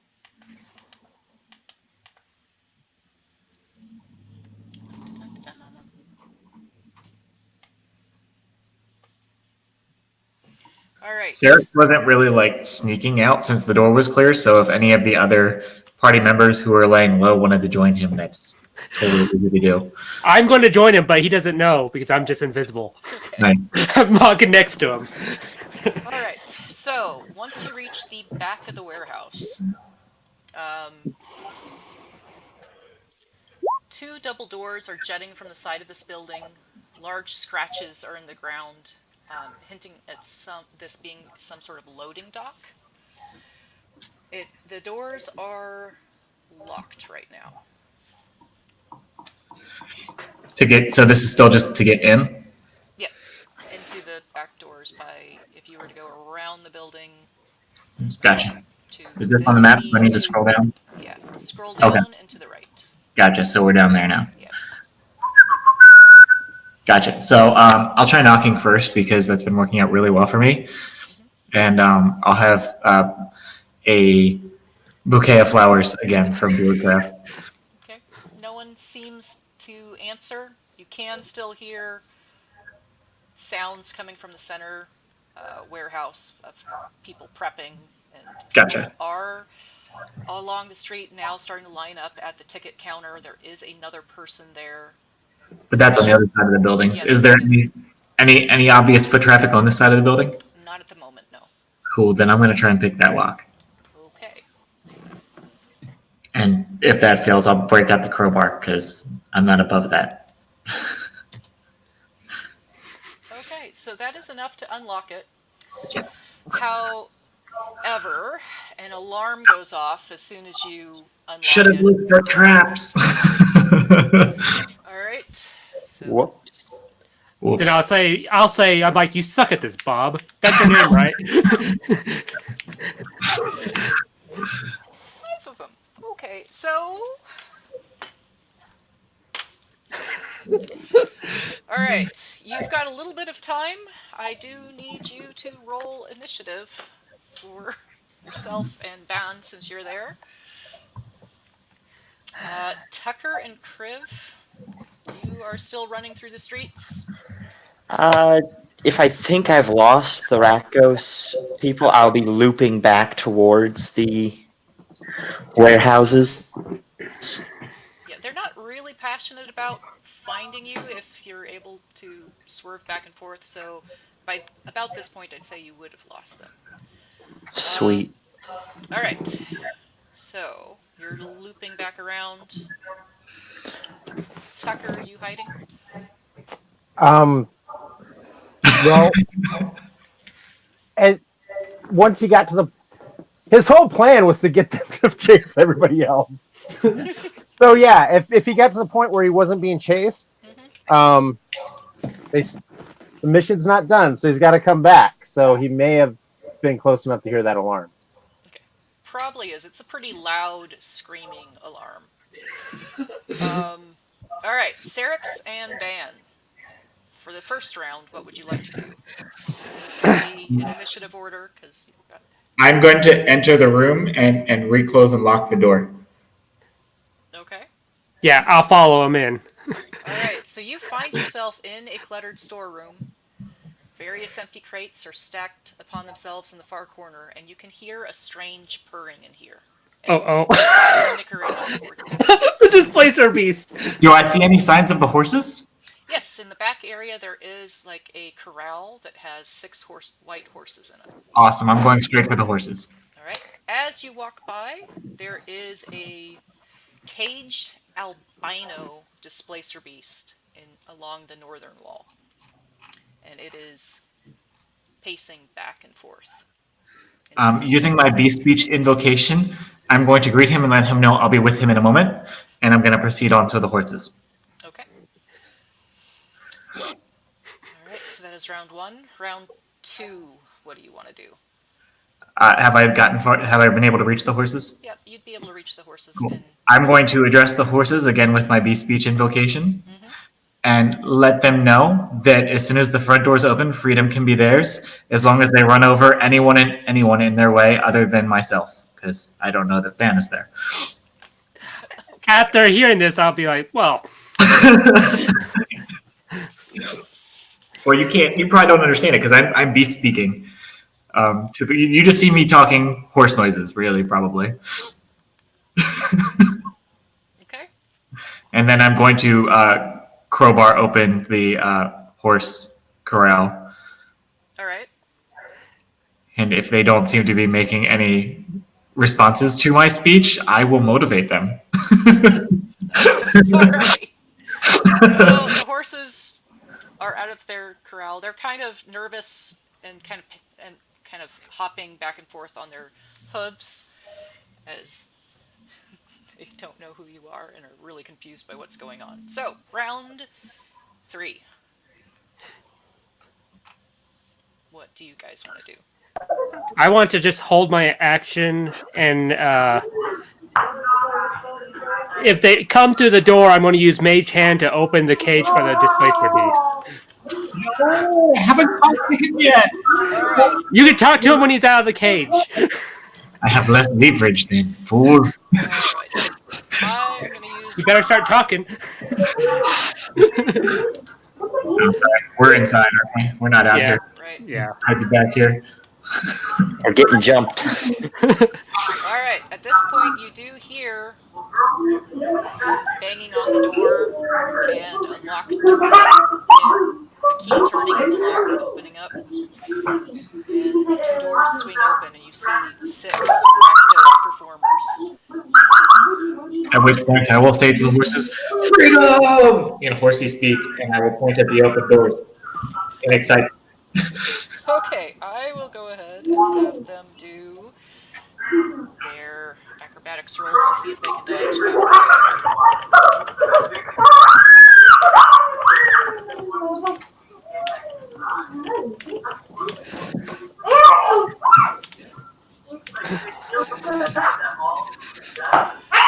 Alright, one fails and is going to take a d6 of bludgeoning damage as they are knocked over and trampled.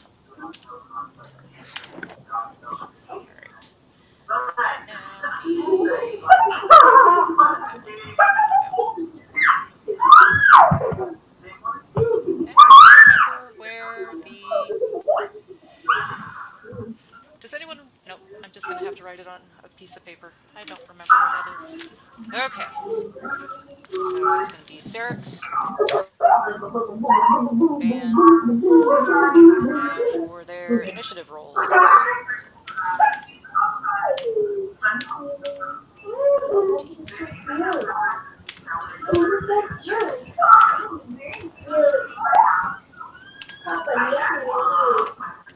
13, 11 would be you. So all 6 of them are going to be after you guys. 6.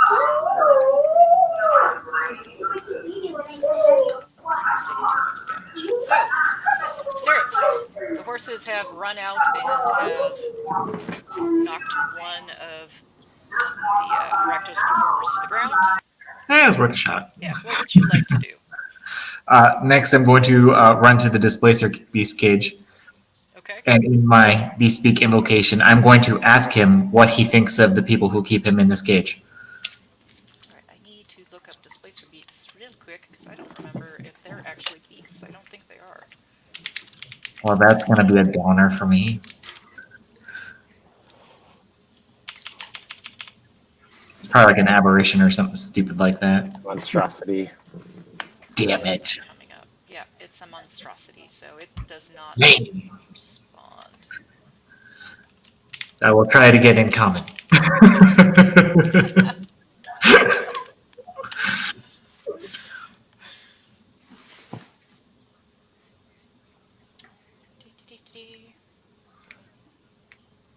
I'm a druid. I need to have some kind of angle here. I'm not really a druid. I just like to pretend, but You've got enough levels of rogue, you've convinced everyone that you're a druid? that was So, kind of the thing. yeah. Basically a rogue warlock that has sworn to the fairies. So I actually infiltrate druidic circles and cause mischief on behalf of the fae. Nice. Yeah.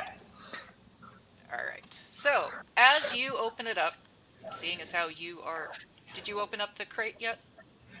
You know what? Yeah, like I'm in a hurry, so I tried to make a deal while I was working on popping that lock with my crowbar. Alright, as soon as it pops open, the Displacer Beast is going to actually attack you. Damn it! Backfiring again. Yeah. 2 attacks with its tentacles. Well, guys, it was nice knowing you. Where's my AC? That's going to become important shortly. 19 to hit and 21 to hit. Yeah, I'm like 99% certain that's it. Yep, those are hits. Alright, so you are going to take 2d6 plus 8, d6 piercing. Alrighty.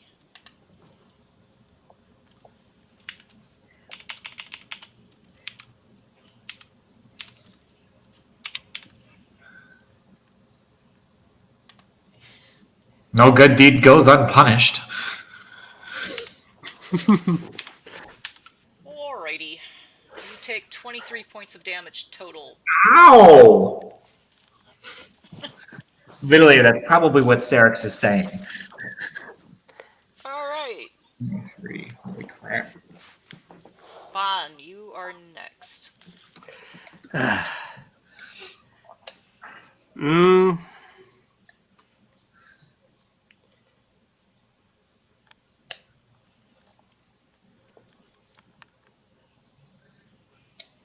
Can I see the people that are on the outside of the door from here? Yes, the door is swung open.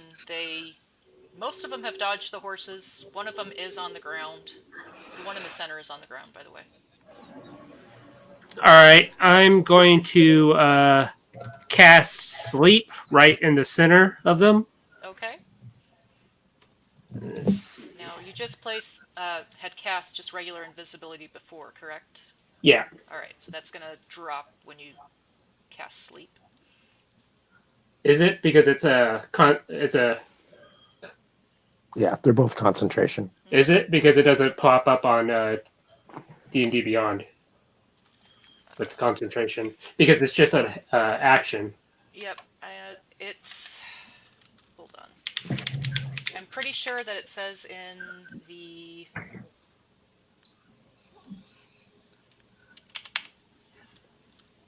Oh, it might not be. Because Invisibility is, but sleep might not be. yeah, because everything beside it doesn't have the C. Yep, so... A creature you touch becomes invisible until the spell ends. The spell ends for a target that attacks or casts a spell. So, it's not the concentration thing, it's that you're casting another spell. Alright, so yeah, I'm still going to do it. Sweet. Roll your sleep points.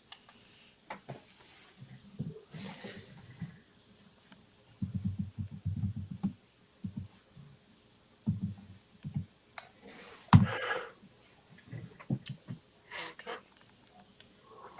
That is not enough. None of them fall asleep. Oh, That damn. did not bode well for us. Oh, And then I'm going to bonus action and yell to Circus, like, do better next time, and I'm going to give him inspiration. I will say, Toe, that you could hear the alarms going off. I don't know if you would actually want to do anything while you're sitting there, probably eating a corn dog right now. Yeah, well, as far as I know, I'm waiting for the show to start. Right. Kriv and Tucker, how about you guys give me your initiative rolls? You're still like if you're running, probably at least 2 rounds away, but I don't know if you guys want to do anything during this.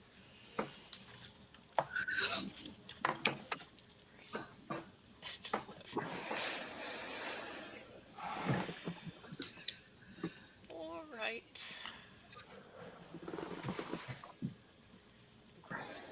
just kind of doubling back at this point.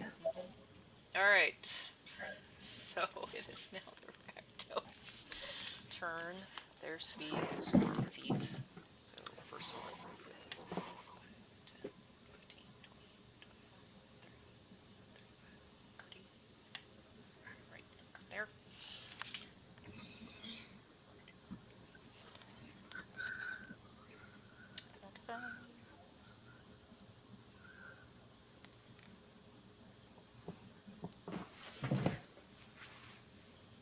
Okay, so he is actually going to dash.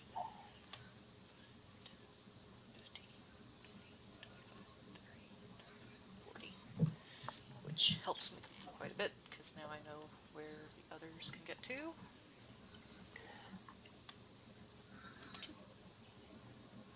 He's going to use half his movement to stand up, so he is only going to be able to get right about there. And then it is Crib's turn. Still doubling back, Crib? I think he's pretty Yes. Okay.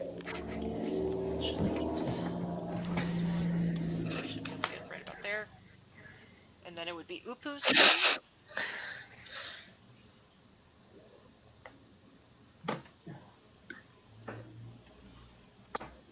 So, Tucker, does Upu do anything other than kind of head back?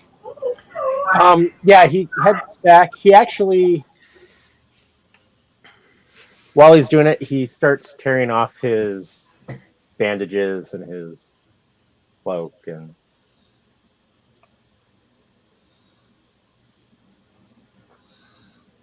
just doing whatever he can to kind of change his appearance a little bit. But yeah, he's going back. He's not going towards the alarm though. He's going towards the main tent. Okay. East one. And so we're back up to Circus, who has a... I suppose I should drop a Displacer Beast or something.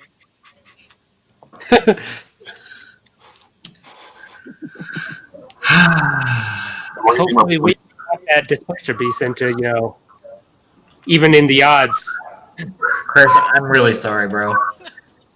For anyone who doesn't remember from the Spelljammer campaign, what Serex's flaw is in life,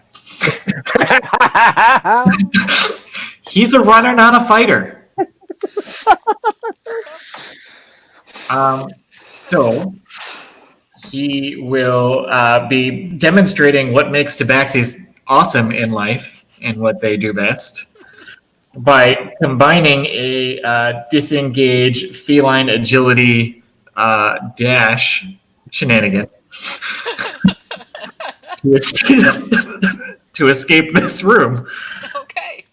Let's see, the disengage burst, he can go up to 120 feet in that first action, but then he's limited to 90 at most until he takes a turn at 0. Yep. So that is what he is going to do. All right. Go ahead and move him. Yeah, I don't really know what the cleanest way out of here is. I'm trying to find it. I can't find it. Right? I'm like, hold on here. I mean, if you're disengaging, they're not going to be able to get opportunity attacks, but you are going to have to dodge around Oh, them. so that applies for all opportunity attacks? I didn't know if that was just like the first one that I was passing. It's all of them. You're actually using your action to basically disengage as you're running. Well, that's way easier. Let's see, where's my ruler? Oh, wow, it's 11 already. My, how time flies. Yeah. Well, let's see. I mean, is this a road over here? I don't even Yeah, if you that's can a road over there. Yeah, I'm just gonna go that way because that's only 115 to the edge of the screen, and I can go 120. All right. So I'm gonna be off screen to the right.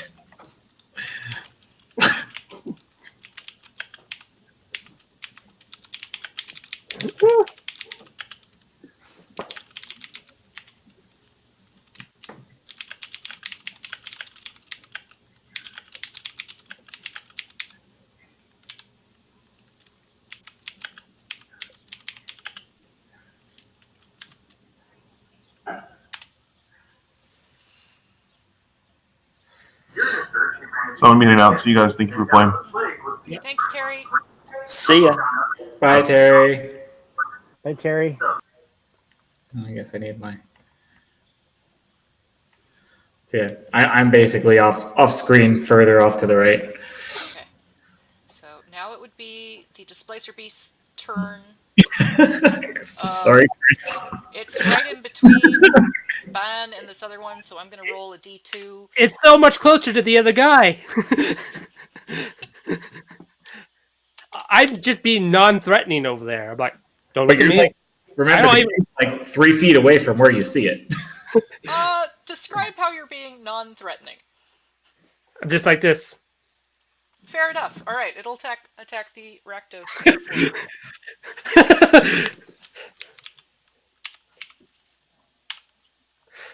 And that hits. And that hits. And he is dead. All right. That could have been me. Yes, could have. All right, Ban, you are up next. I'm going to cast invisibility on myself, and I'm going to sneak around. I don't know the exact way I should go, but I'm just going to go in a direction where I'm not walking directly around everybody else. That Displacer Beast is really in the way. And then you accidentally bump into the real Displacer Yeah, Beast. because You he's don't 5 see. feet to the left or the right. Guess well. Yeah, I'm going to go over here for now. and wait for see what the displacer beast does, and if he goes further up, then yeah. I'm like I need a moment. I still have my hands up. Nobody could see me, but I still have my hands up. Okay, so now we've got 4 Rakdos performers who saw you disappear, but they've got this angry displacer beast in front of them. And you already killed the guy that used to control it. So, the first one is going to go ahead and throw 3 daggers at the displacer beast. Oh dear. Is everyone alright with continuing to finish the falling action? Yeah. Okay. Because with 4 of them, they would eventually be able to get the displacer beast either down or kill these guys. So I just need to figure out real quick if they would win against the displacer beast or not. If the displacer beast is going against them, I'm going to give the displacer beast some bardic inspiration. Okay. All right. Then with your bardic inspiration, if you're backing the displacer beast Yeah. up, I am going to go ahead and describe it like this. The displacer beast gets daggers thrown at it. Fire is blown out of one of the performer's mouth, singeing its fur. But round after round, it slowly takes each one out. It takes maybe a minute or 2, and then you are left with this displacer beast who looks around and then runs out the door. All right, and yeah, after that's over, I just walk out the door, shut the door, and then keep going. All right. Just So, Cerix was probably watching the door, a safe vantage point, to see how things played out. I just keep on walking. Like, Are you invisible after shutting the door still? yeah, you see the door shut, but you don't see anybody. all right. I'll just nod and be like, sweet, he lived. Okay, so, and with that, you don't have any witnesses to who actually went in there. Toe is still inside the main area. Kriv and Upu are slowly looping back around.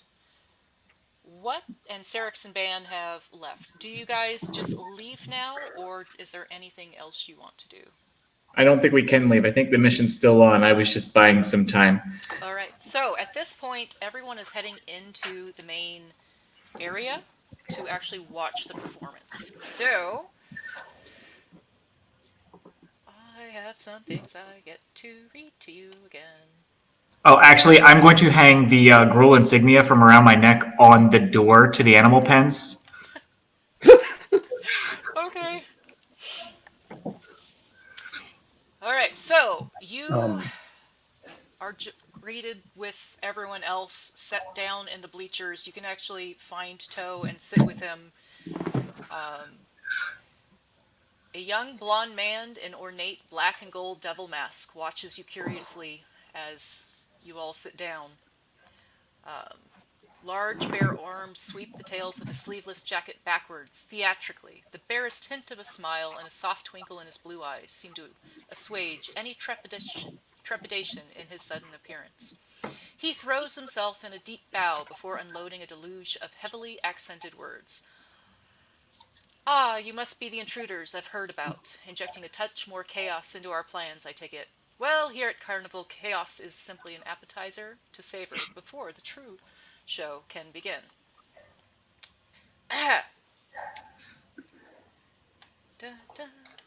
So we're in the bleachers with a crowd, and he's calling everyone the intruders, or he's looking specifically at us somehow. He was looking specifically at you guys. At all of us, or just some of us? It's kind of in your group's general direction. Whose idea was it to sit together? This is crap. Like, Yeah, I would not have sat with everyone Did else. we sit together? Because I know I'm with Cerix, but Alright, I don't if think you're not sitting together, then instead he doesn't look directly at you guys. Quickly, He could like scatter. look around and like make eye contact with us, and it doesn't change a whole lot if he actually knows each of us. But I would totally make my way to this roof. I'm looking for any type of access. Okay. Oh, is that the main room? A3A? Yep. A3A is the A3A main thing. is the main Got room. There are a couple of hatches that you can actually get through down to the crosswalk where there is a Okay. man up there who was taking care of the lights, and you can actually see Anna is getting ready for a show. So, this man who steps out into the middle greets the entire audience, and they begin the show. The horses are not there. It's a disaster because I'm probably whispering things about how disappointed I am that there's no horses. I heard there was going to be a huge horse show in the beginning. I left the Silencia Grove for this. This is crap. let's see, you killed him. Oh, how I traded watches to be here this evening. All right. So, most of the acts, as this man, Audrey, calls them out, no one actually shows up for. So you get to see the Rectos performers tumbling around and fire eaters, but when they call for Derval and the Displacer Beast, silence fills the tent area. When, I'm going to lead our browsing. I'm going to use prestidigitation to make a boo come from like the outside range of the spell. Like I'm trying to incite people to start booing. he has to announce to the crowd that Teffy, the magician, has sadly left the circus, and so his show will also not be going on. Prestidigitation voices saying, I knew this show was a big farce. So much for the vaunting immortal. And finally, Anna's turn to come up. The trapeze that she's using, the ropes, all light on fire. It's actually burning with sparks all around. And when she goes to leap off of several of them, something breaks and she tumbles into the flames themselves. And you hear her actually scream, and you can hear a high pitch popping sound as the cables holding and snap. She is propelled headfirst into the bleachers with a sickening scream, and is taken away on a stretcher. Does she Finally, look dead? she seems alive, but she is It's all part of the act. she's Swat! You're gonna throw an arrow at her? I'm gonna shoot her, yeah. Okay. From the... Okay. Go ahead and roll for an attack.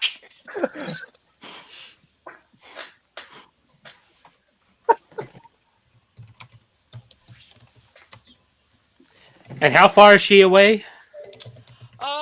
She would probably be around 30 or 40 feet away. 16. Alright. Let me double check real quick. Surprisingly, it actually pings off of her. So I'm prestidigitationing voices chanting for a refund. And while this is going on, and I see an arrow shoot at her, I'm going to use Dissonant Whispers on her, which is a wisdom saving throw Okay. for her. And is she unconscious? No, she is awake. Alright, so that's a wisdom saving throw? Yeah. That is just a straight d20 for her. 18? She succeeds, but she basically it's they get to have a reaction if they succeed, but they still take the same amount of damage, which is 3d6. Okay. Yeah.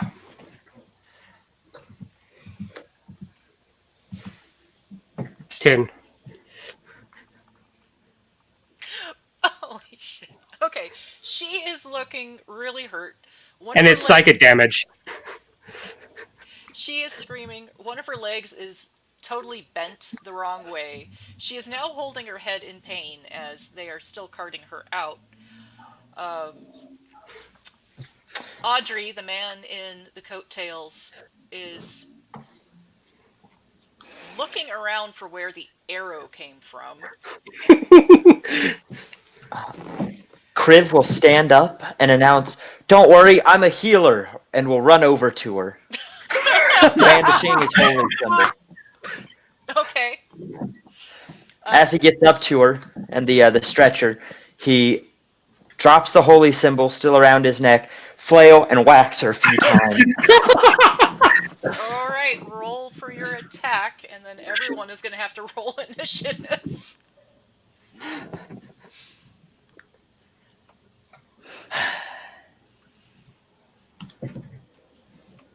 Okay. Sorry, that should be a 26. It's a +1 flail. Anyway. Oh my! All right, go ahead and roll damage. Double up your dice for that one.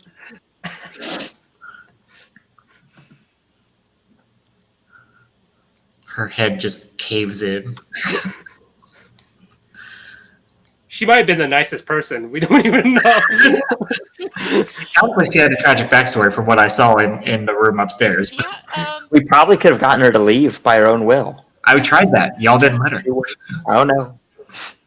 Somebody didn't tell us about the letter.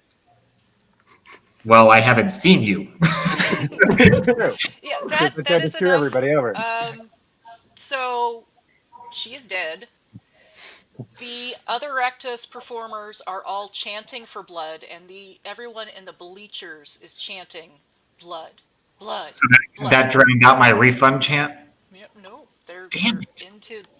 into this blood sport. So I do need. Yeah, I'm just like blood, blood. Audrey actually stands in the middle of the ring. And the tiefling woman that Toad actually met earlier that you guys have not also joins him in the center of the ring. And the three hill giants lift up this platform that they're standing on, and they actually say, "If it is blood you want, it is blood you get. Please join us here on the stage." I'm gonna lean over to like the first not part of our group that's standing next to me and be like, "Psst, I think they're talking to you." Okay. Dex is +3.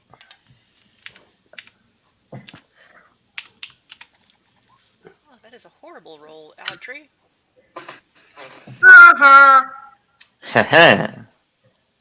Showed you. And 12. Alright, so thus far, Uku is going to be first with a 15. What are your guys' initiative rolls?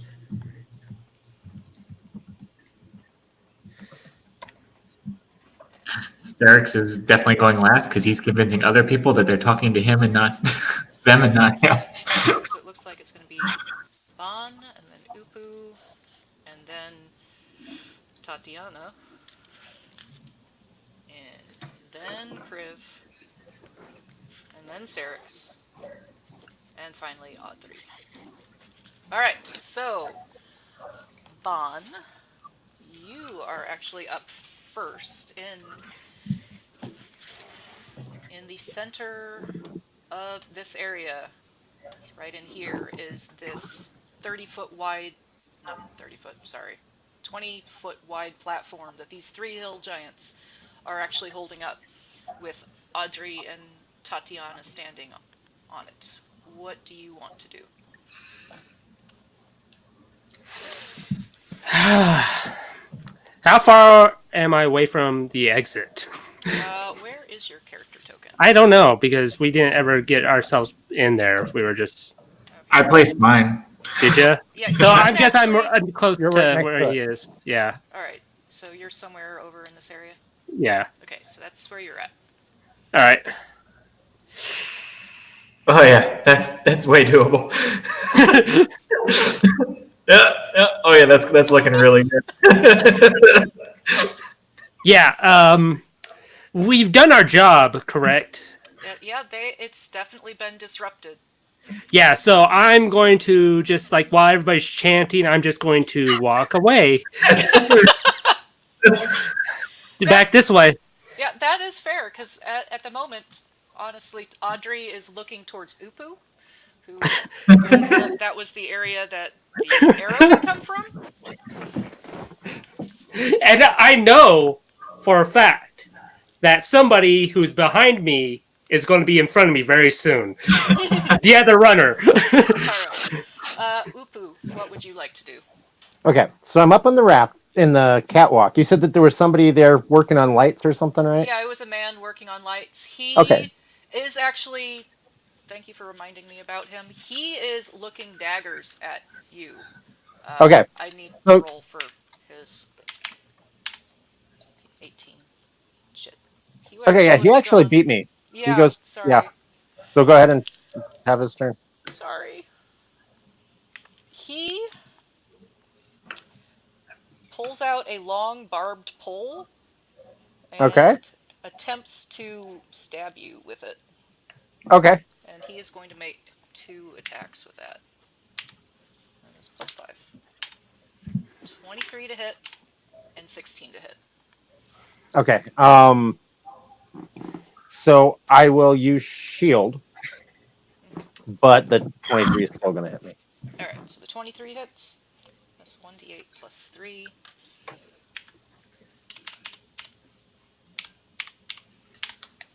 Four points of piercing damage. And Ouch. he actually screams, basically, that he screams out Anna's name. That's all he does.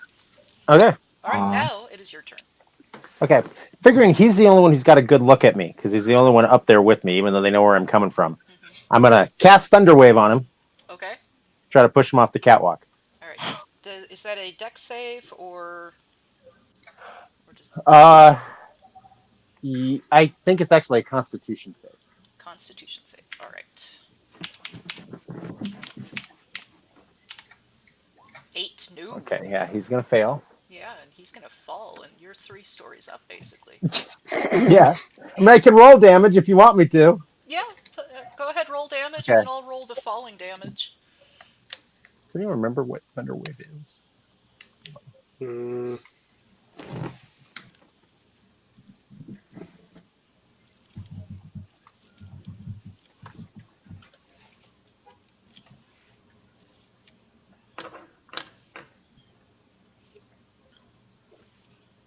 D8.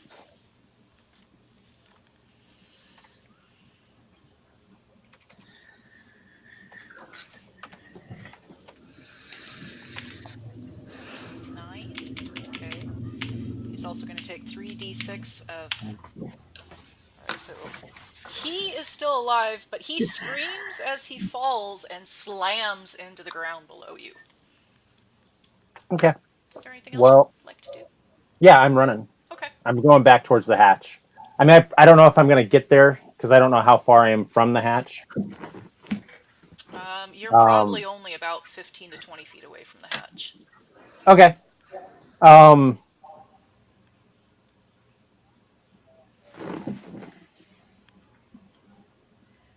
Yeah. So actually, I'm gonna go to the hatch, climb the hatch, and hang out right by the hatch. Okay. It is now Tati's turn. Let's see. You left through the hatch. She actually doesn't... she would actually target Toe, because he's the only one that she suspected prior to of that. So she is going to hex Toe, and then...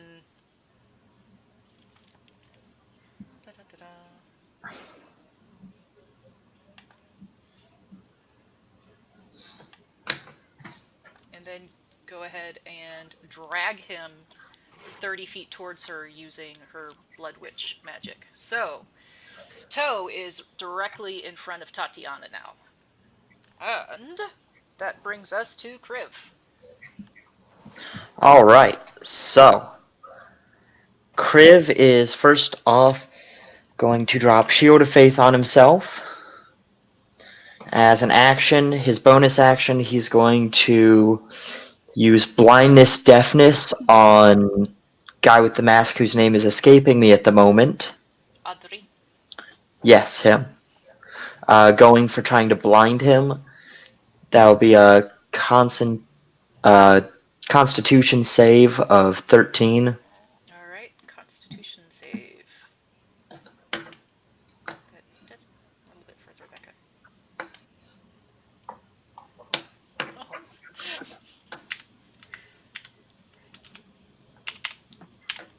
8. So he is blind and deafened. Just blind Okay.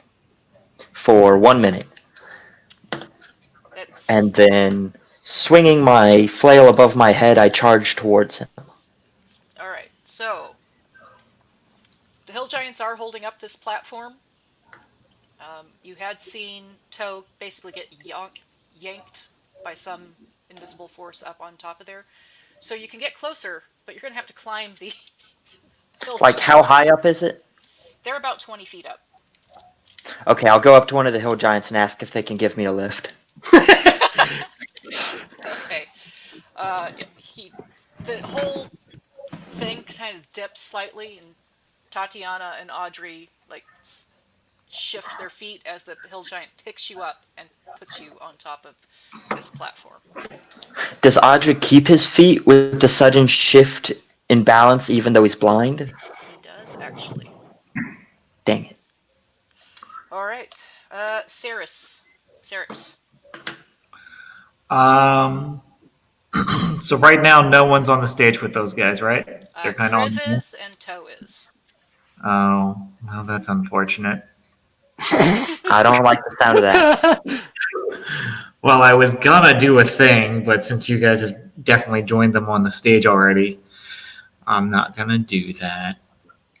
Yeah, I don't even think I really have any ranged options to help you out, guys. Let's see here. Oh, sure I do. I can throw things. Oh, none of those are going to really help you out, though. I'd have to get closer. What's the crowd like between me and the stage? It's pretty dense. It is a whole lot of people chanting blood, basically. Mm-hmm. So if I wanted to basically run across, like jump up and kind of crowd surf by like running across people's shoulders, would that be like an acrobatics check? Yes, it would. I'm gonna try and see if I can crowd surf this. Oh, yeah. Hell yeah.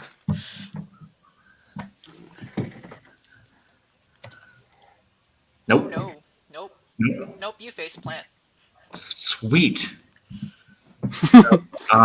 Yeah. I'm gonna get back up, and I'm gonna use the rest of my turn to cast Enhance Ability on myself. We're gonna try again next turn. Alright. It is now Audrey's turn. Probably should have just done that first. And let's see, Kriv, you had just gotten up on top there. He is blinded. That's not magical darkness, that's just blinded. So he is going to attempt to attack you with disadvantage using his scimitar that he pulls out.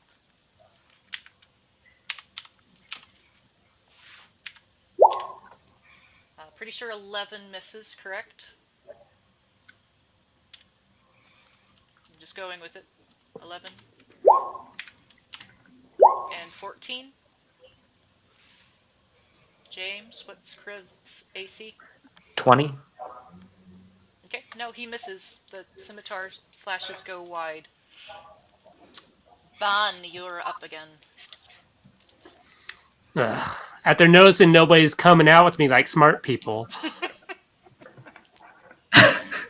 I will come back to the doorway. Can I see what's going on in there? Yeah, you can see the bronze dragonborn up on top of the stage. 3 hill giants are actually holding it aloft. Toe is basically has this tiefling woman's hand on his shoulder, and the blonde-haired man just took a couple swipes at Kriv. Where are they at, like in the map wise? Because there's no like real. Yeah, there's. Where are you? They're basically right here in the center, and it's a 20-foot wide platform. All right, hold on a second. Cool.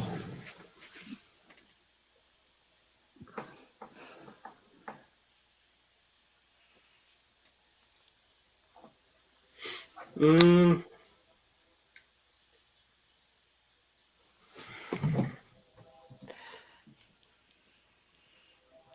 I'm just going to start yelling, God, this show sucks, as loud as I can while I'm playing my lute. And I'm going to use Vicious Mockery on whoever's the closest to me.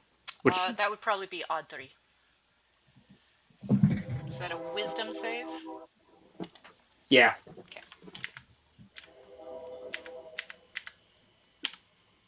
12. fails. All right. How much damage does he take?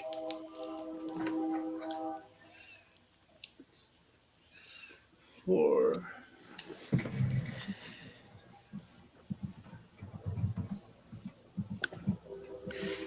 2. Okay. And He's got disadvantage on his next roll. yeah, and as my bonus action, I'm going to give Bardic Inspiration to Kriv. Give him a good show! All right. It is now the man who fell. His turn. He stands up and he is looking up at where Syrinx went. He is going to move to the side of this warehouse area and begin climbing up a ladder that heads up to the catwalks. It is going to take his entire turn to even get halfway up. So, not where Syrinx is, sorry, where Upu is. Upu, that brings us to you. Well, this guy is awesome because he did right the stupid thing that I wanted him to do. So I take out the bow, reach in, whack. Okay. Try to shoot the guy on the ladder.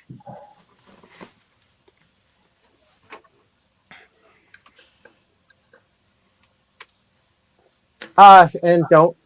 Yeah, no, it misses. And then I'm running. All right. I just take off across the roof. I guess this is the backside, so I'm probably going towards the right.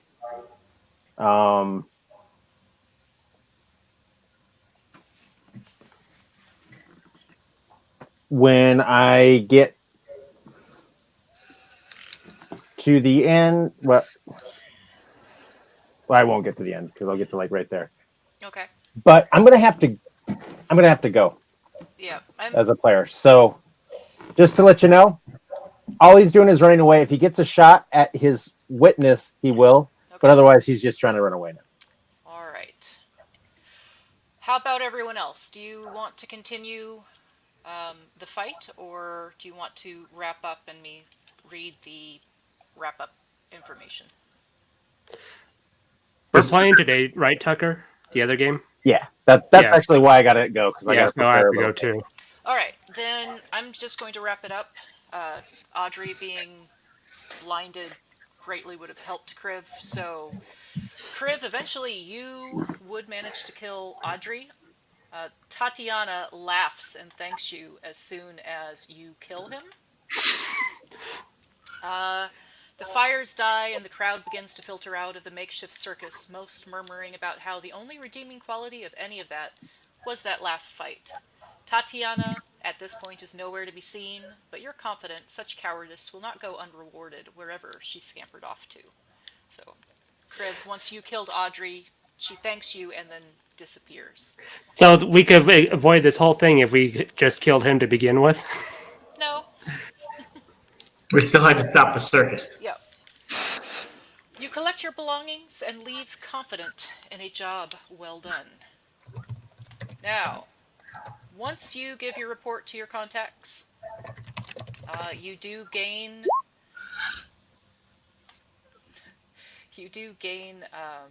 renown in your guild if you have one.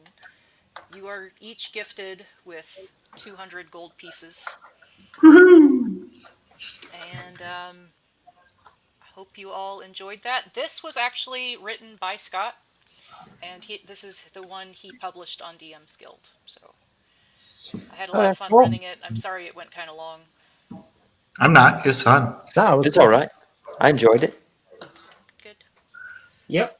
Good I game, wanted- everyone. I like this character. Yeah.